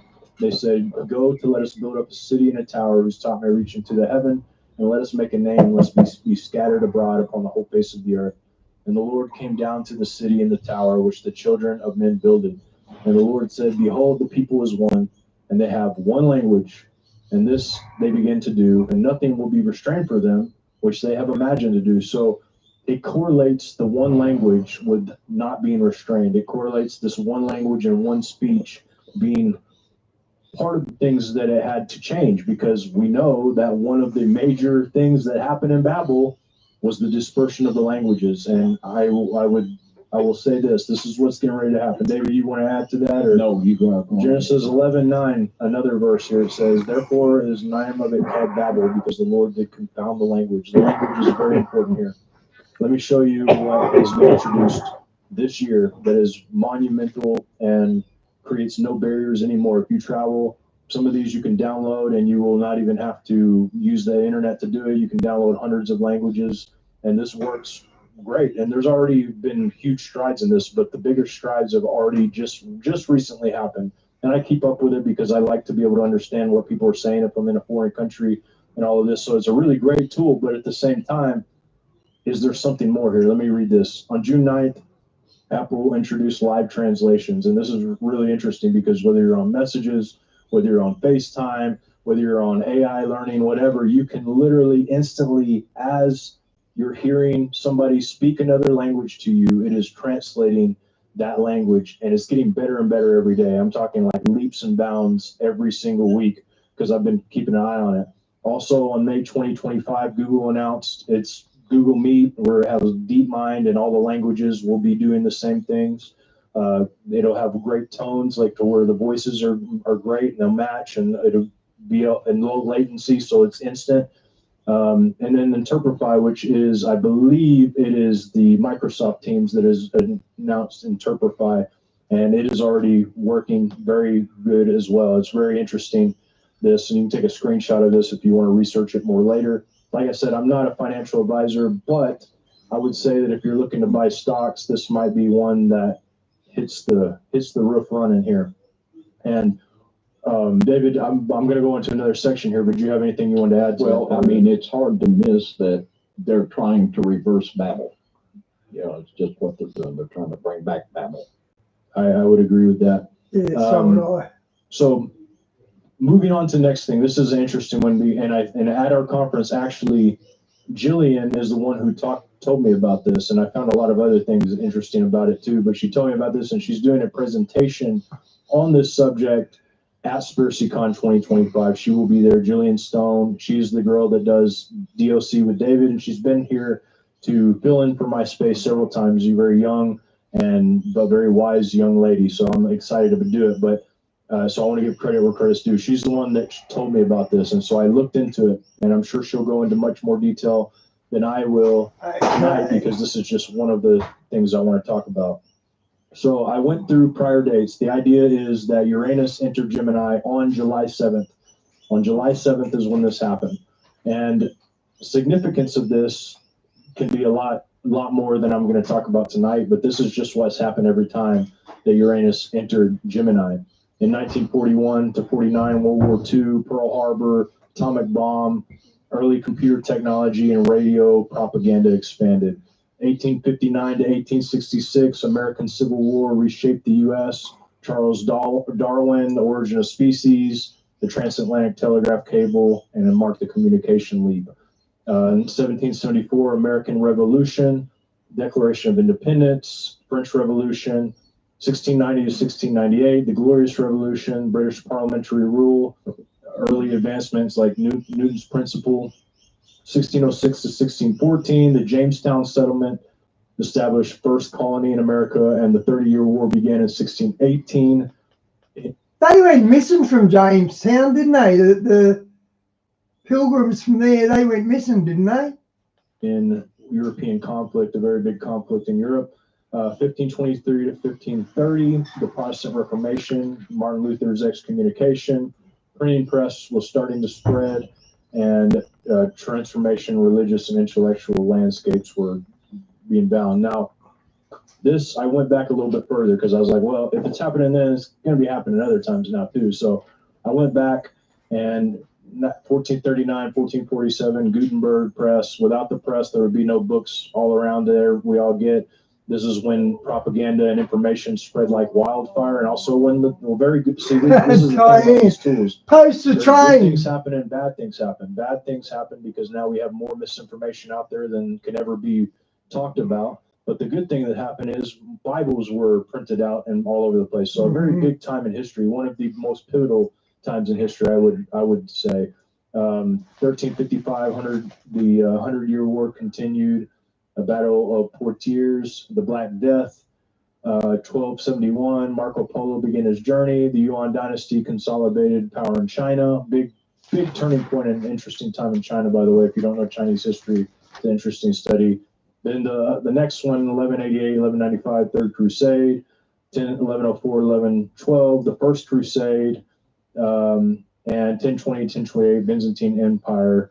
Faced internal struggle when the Norman conquest of southern Italy began. Very dynamic times in history. Every time Uranus enters Gemini, there's, like I said, there's other esoteric understandings of that I am not going to get into, but I'm sure that Jillian on her presentation of this will probably get into those things. A couple other things that I found that happening this year, March 30th, Neptune and Saturn are aligned. This is the first time it's happened in 1,000 years. This is another. You can take a screenshot of this if you guys want, so that you have it on there. I'm gonna give you a second to screenshot it if you like, and you can read more about it. Number 2, there's a 6-planet conjunction in Pisces that happened in March 29th through 30th, where 6 celestial bodies aligned together. Once in a lifetime thing there. And then the Sun Uranus Algol conjunction in Taurus, May 18th, and the Sun and Uranus align with a fixed star Algol at 27 degrees. And this is called the Demon Star. The nickname the Demon Stars with an 84-year-old orbit. So these were all interesting things that happen in 2025 when it comes to alignments. And there's so many more things that I could bring up tonight, guys. And if you want to go back and look at basically all the broadcasts that we did in 2024, you could put them in the place of our broadcast now, because we were talking about things that were going to happen in 2024 that are literally happening right now. And that's one of the reasons, like I said before, why the Simpsons thumbnail, because I feel like we're the Simpsons sometimes, not because we're clairvoyant or anything like that, but only because we read the Bible and believe it. It's pretty amazing. Yeah, and literally, the Bible is history written before it becomes history. That's what prophecy is, history written in advance. And the one great takeaway, that we can take away from this, that it's time to get serious with Jesus. It really is. Yeah, that's a great takeaway, man, because ultimately protection is there, and that's something that really needs to hit home with us. Bless you. It needs to hit home with us, because people are going to be fearing. There's a lot of detail in that train. Was that full size or a little model? I couldn't tell. For their lives, and they already are. I mean, right now we're in a time where financially a lot of people are very much. Wow, Phil, that's a coincidence. Really, there's no coincidences with God. Where it's hard to even survive, but it's going to get worse. But the Bible promises to those that obey God, to those that love God, to those that trust in God, that He'll be their right hand. He'll be there for them to be able to help them and guide them through these processes. Many times in life, God guiding us through or putting us on the right path doesn't feel so good at all, and sometimes it feels really bad. I was telling David, I was telling you last night, I went through a time where I was really bitter against God. I got kicked out of Bible college, and I was like, well, I've been seeking you, God. I've been asking, like, what? Speak to me, show me you care about me. And then I get kicked out of Bible college, like almost within a week or two of this happening. And then I go through a rebellious phase, a series of rebellions that, because I was upset at God, I'm like, well, you don't care about me, obviously, so I'm just going to do whatever I want to do and move forward with that. I'm going to fulfill my own things that I want to do. But God kept putting these roadblocks in front of me over and over again. He kept punishing me for every little thing that I did. I didn't get by with much. I wanted to, and that was my goal, but I got caught eventually with everything. I thought sometimes I was too smart to get caught, but I would always get caught. And I was even mad at God about that. You know, I was like, God, why? Let me just do my thing. And now when I look back on those things, I know God was literally taking my hand, and just like I would my sons, if they're doing crazy stuff, dude, no way, you're not going to do that. I'm going to put you over here. You're going to go to timeout. No, you're not going to do that. You're going to go here. And that's what God was doing to me. And some of you may feel right now like God doesn't love you because you can't succeed or you can't make it forward in life. But I would submit to you that that means God deeply loves you, and he's trying to protect you from something horrible that a lot of these people that we talk about have gone through, you know, systematic abuse, ritual abuse, consistent lineages that go through these things. He might have protected you from predators. I was right in the New Age at one stage, and I always wanted to astral travel. I'd done all the exercises to do it, and I just couldn't do it. Yet I could read tarot cards, crystal balls, 1,000 sticks, but I just couldn't astral travel. And I now know it's because God didn't let me, because I would have got spiritually attacked if I got in the astral realm. Up in the higher levels, and he may have a better plan for you than you ever will realize. And so we need to remember that, and we need to trust in him with everything that we have, guys. And if you haven't accepted Jesus, I would tell you that he's the only way to the Father, just like he said. He said he's the only way. There's no other way. And so we can search all these different ways. We can gain all these bits of knowledge, and we know knowledge puffs up and makes you feel really good. But ultimately, the only bit of information that really, truly is going to take you from one level to another spiritually and in every way, shape, or form is to accept Christ as your Savior and to obey him and to acknowledge him and let the Holy Spirit guide you into all truth. And if that's you tonight and you really want to do that, fall on your knees right now and pray to God and ask him to save you, ask him to guide you. And David, that's all that I have for tonight's show. And we could go on about other things in 2025, but I think. Okay, we'll go with Tony, and then I'll hang up, guys, like usual.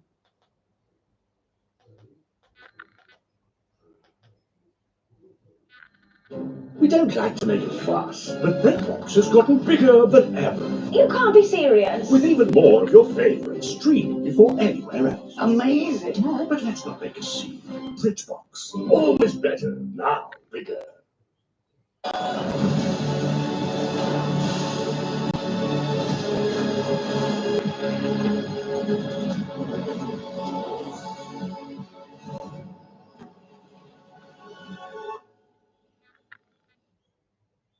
Out what he is doing, my friends. I figured out what he is doing, my friends. This is Tony. Hope you're all doing well. Got a lot of interesting stuff to get into. In this video, I actually think I figured it out. What he's actually doing, it makes perfect sense. We have a professional here, an expert in these type of cases, telling us what's exactly happening. I'm going to get into that in a little bit. It actually makes perfect sense. Now, obviously, I've been talking about this. This is like the fourth video at this point. I've been just trying to figure the whole thing out. There's a lot of people talking about trying to convince people that he did the right thing or the wrong thing. And I think most people don't believe he did the right thing, obviously. Yeah, I don't think it's good. You should be releasing, of course, the files. This isn't rocket science. But there might be a reason why he hasn't released it. And we're going to get into that in a minute. Also, remember, I just talked about this movie here. Stanley Kubrick directed it, Eyes Wide, of course, shut. Had, Tom Cruise in it, Nicole Kidman. And there's some weird story about, of course, Nicole Kidman. I've seen it in the comments. You'll probably see it on this video. You go look for it. Rather curious. But the fact is, I talked about how a number of actors point out this one thing. Mel Gibson really quick, and then we're going to get into what I think really is going on, and it's based off what an expert said on an interview, and it's not really a hugely seen video yet. It's got like 200,000-300,000 views, which obviously is a lot, but I think a lot more people need to see what he had to say, because he's an expert who did these exact type of cases, and he says a reason what he thinks is going on, and it makes perfect sense. But looking at Mel Gibson, he got arrested in 2006. You remember he got pulled over, and it was because he said something racist when he got pulled over, and it happened to be the exact, of course, country that seemingly might be related to, of course, these files. That's a little weird. Maybe they told him that you got to come to this, of course, island, and if you don't, we're going to have to destroy your career. And of course, it did hurt his career for quite a while. But then again, he had enough money and wherewithal to start directing movies, all that kind of stuff. But you saw a number of actors and actresses fall off during that time. Now, what's interesting is, let me just get into this really quick a little bit. I'm going to just tell you, we're going to go through a bunch of stuff, but I wanted to show you this guy. Now, he was interviewed on Mike Ritland's channel. Let me just play this really quick, and then we'll back up a little bit and we'll go through all of it, all right? Accountable to, hey, when the time is right, you need to release that, see at least what you have access to from the Bureau. If it hasn't been released yet, it's because they're still workable. That you got it. What's the other one I was never here? What's the other dream? Into a case, you take a second look at it and you realize there's workable leads here. So I guess from your experience and perspective, is that your assumption that that's what the case is? So you were astral traveling. Is that there's other loose ends that they're trying to still investigate? If they've already done the full assessment and he hasn't released it, that's the only conclusion I can come to. So this guy did these type of cases, and he's saying that they have workable leads, meaning that they're going to do something. Now, I thought it was really bizarre. Like, why would you say you don't have a list, but then you would have workable leads, and that's the reason why you haven't released it? And then I started to understand what's really going on here. It's okay, how do you say this? You say this, but you mean this.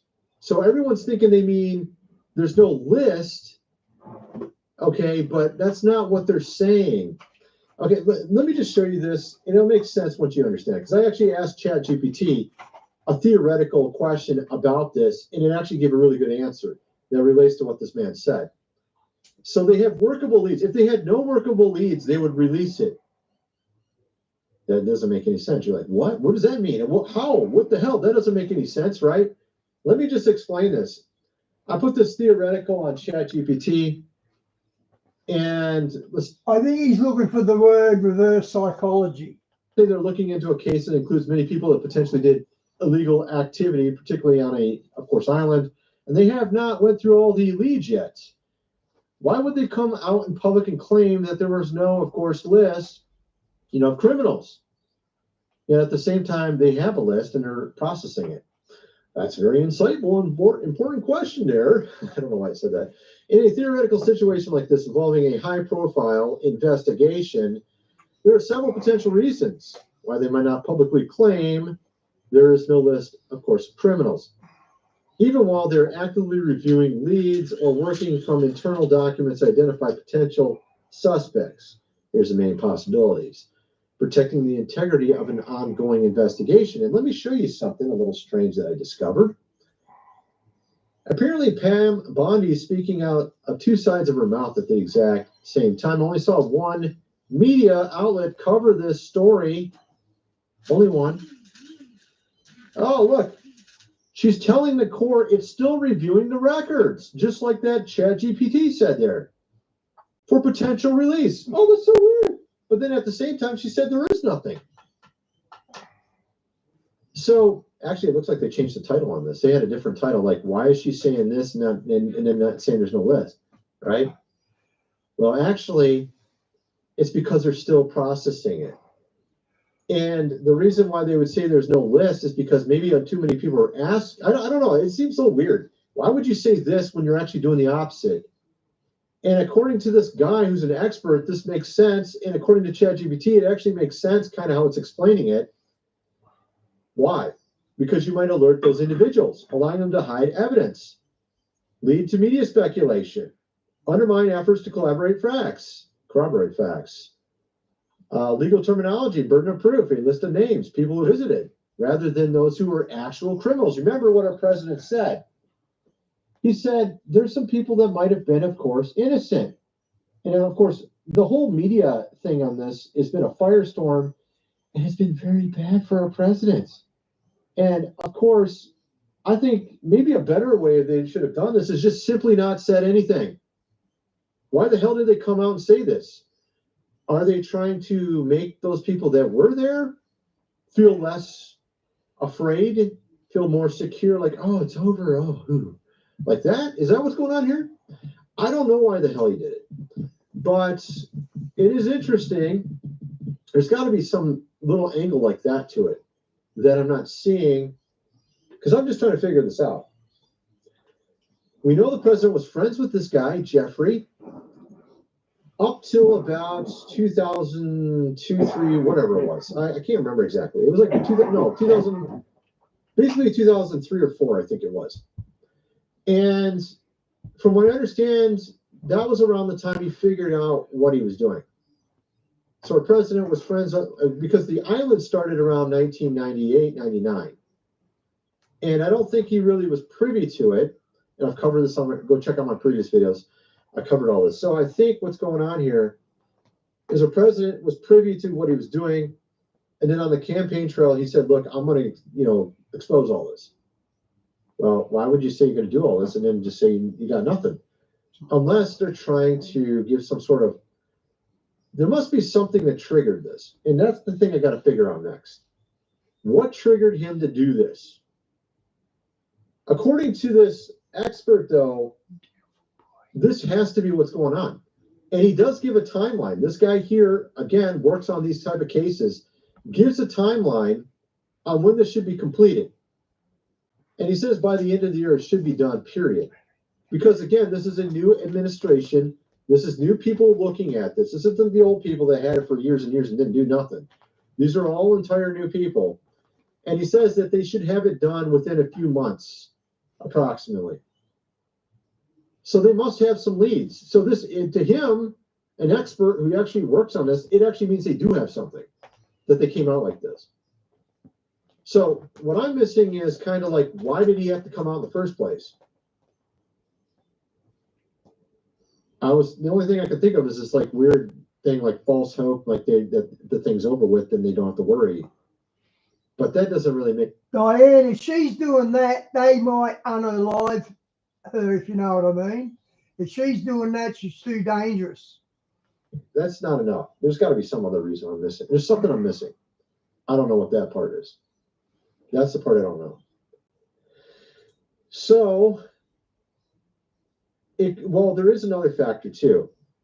There could be so many people that are going to get, arrested that they need to get things set up. That's another factor. But that doesn't mean you have to come out and say anything. Unless was there a requirement for this to come out? Was there some sort of requirement for like the time frame? Was there something that needed to come out for some reason? I don't know. I just got this one angle. I know this angle makes sense. What am I missing? What's the piece I'm missing? Maybe somebody in the comment section can figure that out. You have comedian Jim Broward here reveals the names, of course. We already know some of them. We have literal names. I mean, I'm skipping a lot of stuff. Everyone's searching this, by the way, now. Would love this story to go away, but in fact, interest is climbing higher and higher up. Let's find out ourselves. This July, every charity truck purchase donates to children's charities, supporting kids like Savi, who love music, dancing, and performing at backyard barbecues. Your purchase helps make it her time to shine. And Diane, did you see the whistleblower on Prince Andrew? She unalived herself, they reckon, about a month ago. She was black and blue. She looked like she'd been beat up. You can't take a Knight of the Realm on like Andrew and not expect repercussions. I've gone to war over things, let alone silence a whistleblower. Business, we don't always see eye to eye. But when it comes to the best business software and Australia's most satisfied customers, we all agree on MYOB. Oasis Live 25. The Oasis. Bowler's hard flooring is seriously hard to beat. Fall in love with our new laminate flooring at Wow. Holy shit. It is. Yeah, it looks like a lot of people are searching it now. Obviously, people are very concerned. Of course, our president's been super cringe with this whole thing, seeing the most irrational, ridiculous stuff. Yeah, I don't know. I mean, okay, he's talking about the country, hottest country anywhere in the world now. I mean, we are doing better than we were. I'll give him that. But let's keep it in that way and not waste time and energy on this story. You know what's really weird about it? Is there's something else going on here. It's not just the one thing I said. There's got to be something else I'm missing. He's too cringe about this, and he's too obtuse and just clueless. He is not this dang clueless. Even if you don't like the guy, he's not this freaking clueless. That's true. Okay, he's not this clueless. Okay, he's been clueless in the past, but this is way beyond normal clueless for him. This is like just way out there, stratosphere clueless. So let's not waste time and energy. It's like he's trying to rile people up to really, really be mad about this. But if you need another couple months to get all the stuff ready, he's trying to get the entire public opinion on his side. Is this some weird psychological bullshit? You know what I mean? Like, is this some sort of CIA, type of, oh, if you do this, then it'll really piss him off. Everybody's going to want it released. And then by the time we do release it, everybody's going to want it. And then when they do have all the stuff or the people that they're going to arrest, then everybody's going to be all on board. This is some weird stuff I don't want to say. Honestly, I don't want to say this. You know why I don't want to say this? Because this is like where all the dudes way over there say it. And they don't really have anything usually. But so I'm just going to say it, but I'm just going to leave it. I'm going to say, I don't know if that's it. That sounds kind of a little too high level, highbrow. It just sounds too highbrow. But sounds right to me. So there's some angles to this we need to figure out. Obviously, he put out this super cringe post. Almost no one likes it. He got ratioed on this thing. He got ratioed, man. Look at this. He actually got ratioed. He had more comments than he had hearts on his post, on his website. What's going on with my boys, and in some cases, girls are all going after attorney, Pam here, who is doing a fantastic job. We're on one team. And then, of course, he put out this lame, like this is made up or something by the left, which is interesting. This reminds me of the whole thing where he went after Iran. Like he said, no, we're not sending planes over there. And then like made up some really lame argument. And then he sent planes over there, just like everyone was thinking. So it's kind of like a fake left, go right type of thing. You know what I mean? Because I can't imagine a president's really this dumb, because he can't be this dumb. This is just beyond this. We know he's not this bad. We know he's not this bad. So where's the realistic point of where we can put the argument? Like, obviously the left's just going to say he's on the list and he's over there and stuff. And on the right, they're like, what the hell's going on here? I'm just trying to figure this out because I want to know. I think they have some leads. And for some reason, they had to come out. I have no clue why they had to come out and say this. Maybe there was someone that was getting ready to do something. I don't know, man. Why the hell would he do this? You got Matt Walsh here telling the obvious. I've come back from vacation to learn that apparently he wasn't one of these bad guys. Talking about Jeffrey here, even though he was arrested for being one. I'm not going to say this. Obviously not car traffic, right? I think you know what I'm referring to. There is no client, of course, list, which, of course, she had on her desk. He didn't take himself out, of course, even though we know the video was edited, although that doesn't even matter because that video tells us nothing. As I've already shown in previous videos, that video, the camera CCTV in the prison is literally garbage, worthless distraction because it doesn't show his cell. It doesn't even show the stairwell up to his area, much less his door. It's garbage. No, I don't even know why people are still talking about this. Okay, so what else do we got? No prominent or powerful people are implicated. This is my point. We got the professional expert over here. You did talk about letting Diddy off, didn't he? Over here saying, actually, that's the reason why it hasn't That's the reason why he did what he did, according to him. Let's just play this again, because it's kind of strange.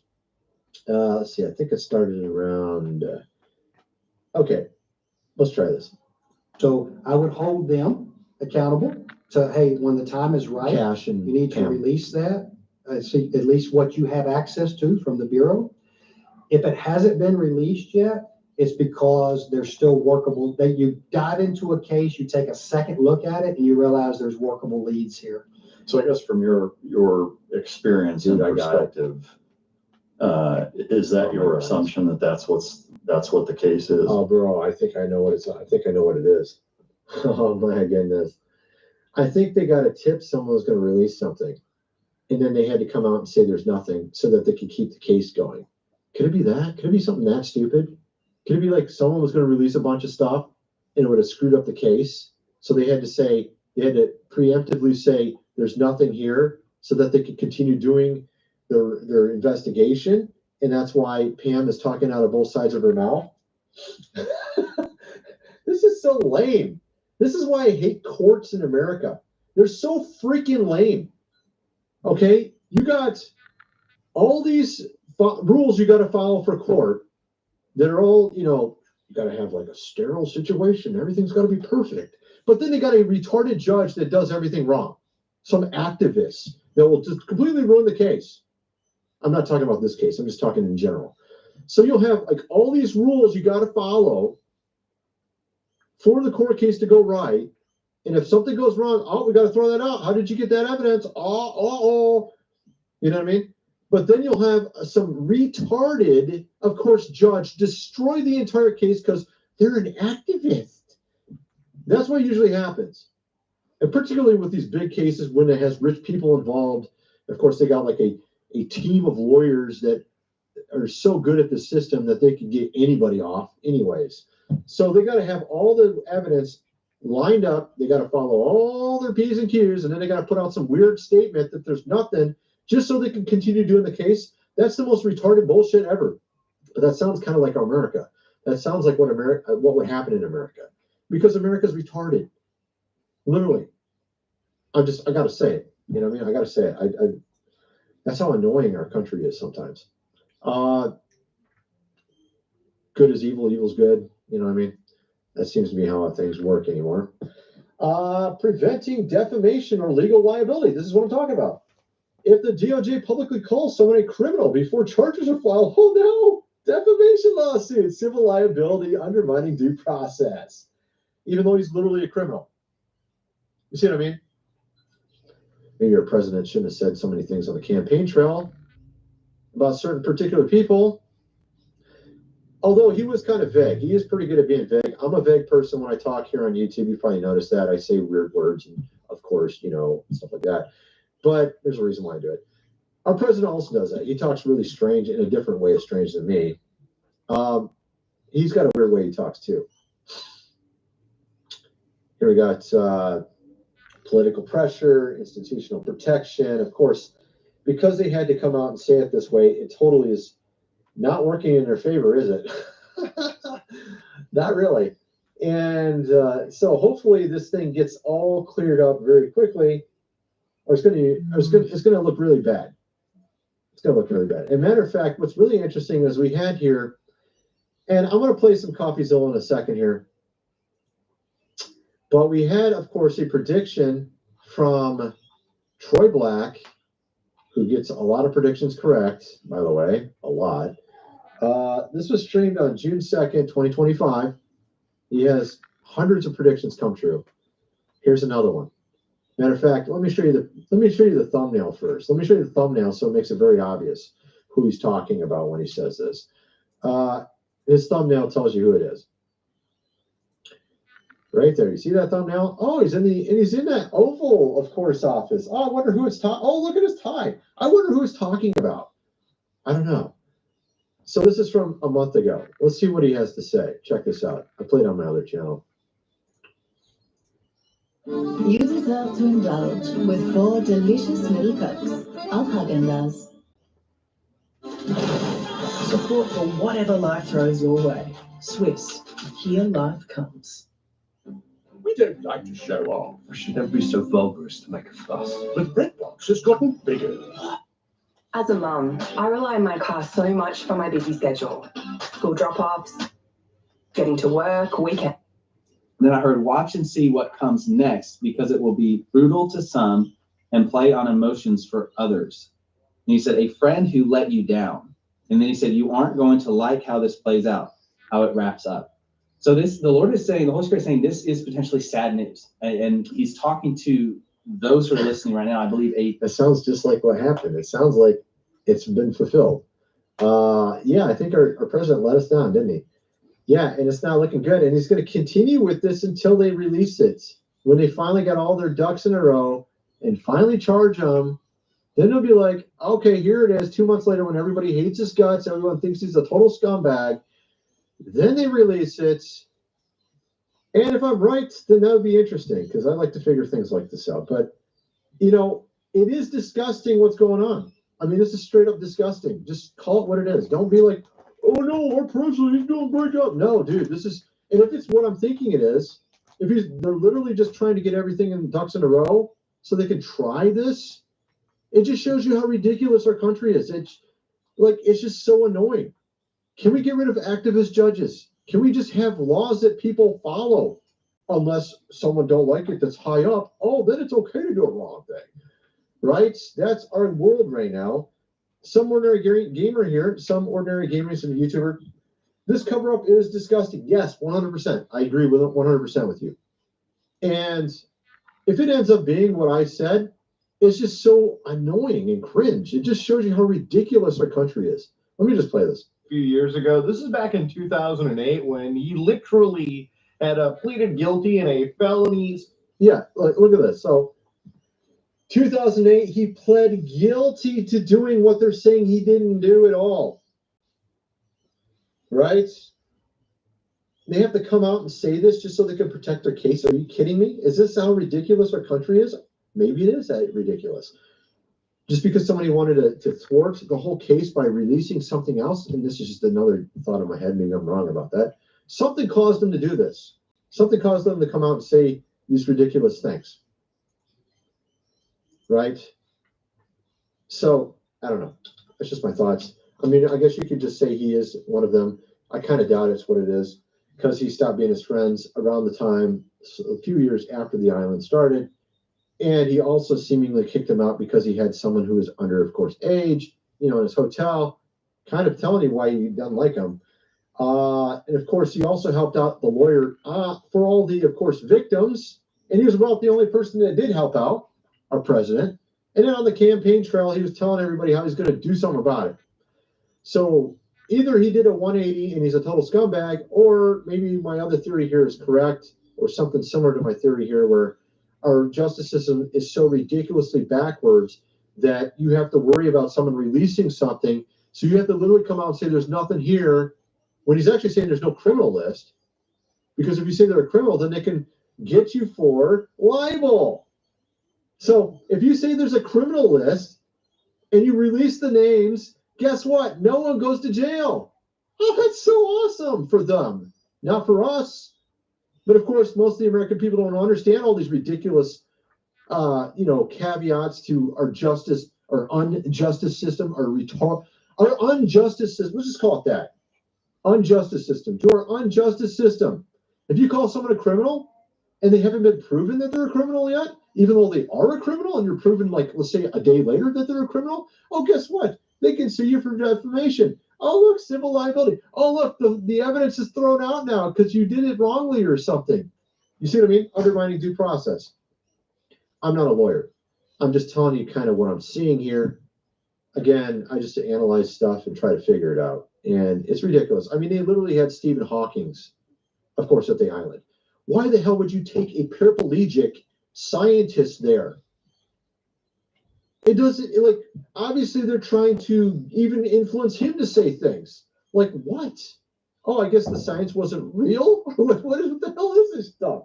What is going on here? What else do we got? We have this here. This is some weird thing going on currently. Oh, by the way, there's some interesting stuff going on that people aren't talking about. Maybe I should tell you that you might want to know about. How about this? And this isn't the only thing. what is this called? Tomorrowland. We have Tomorrowland going on very quickly here. Looks like they're worshiping some statues.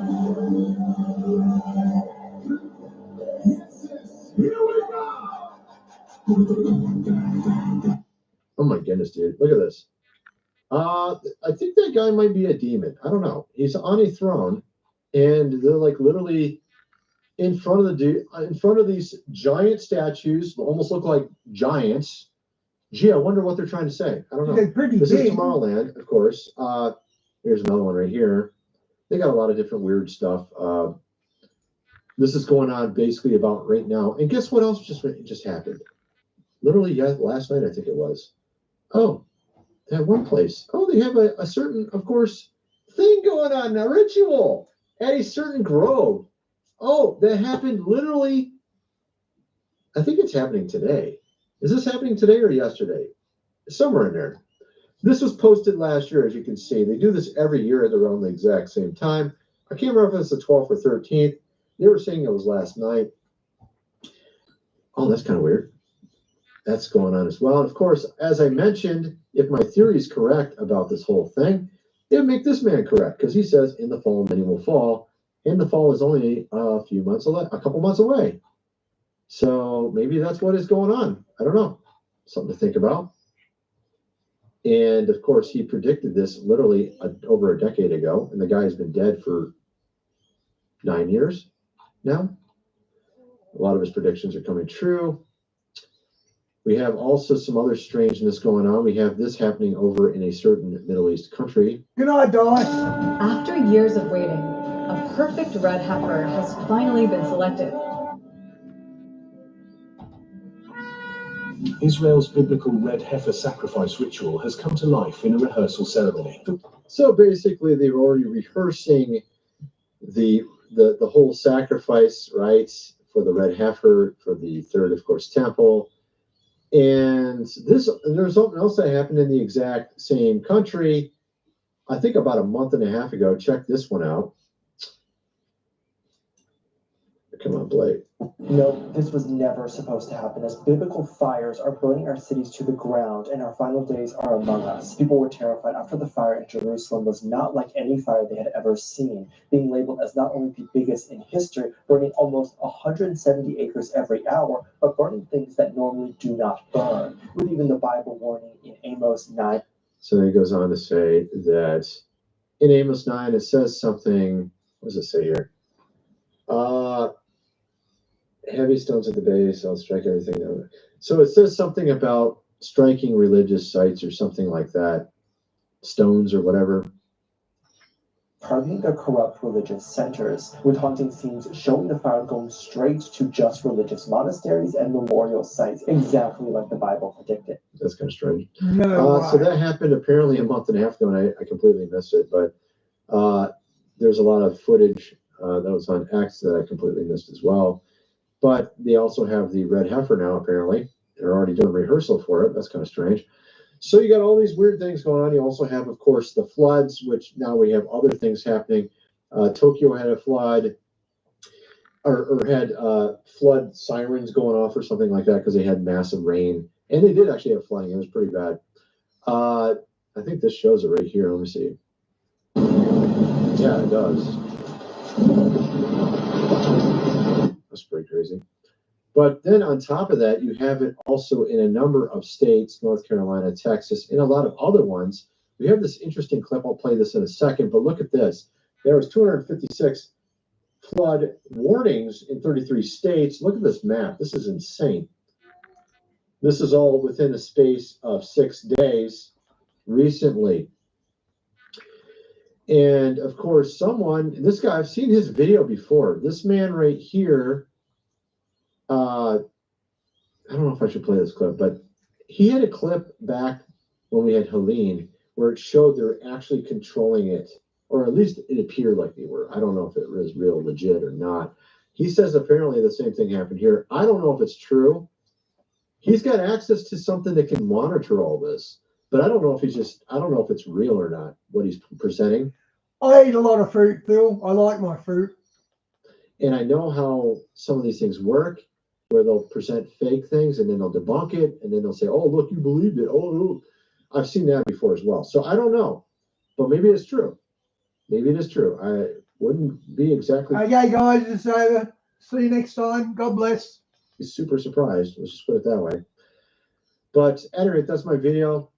The fact is, we have, like I said, you had all these actors and actresses, and it's very interesting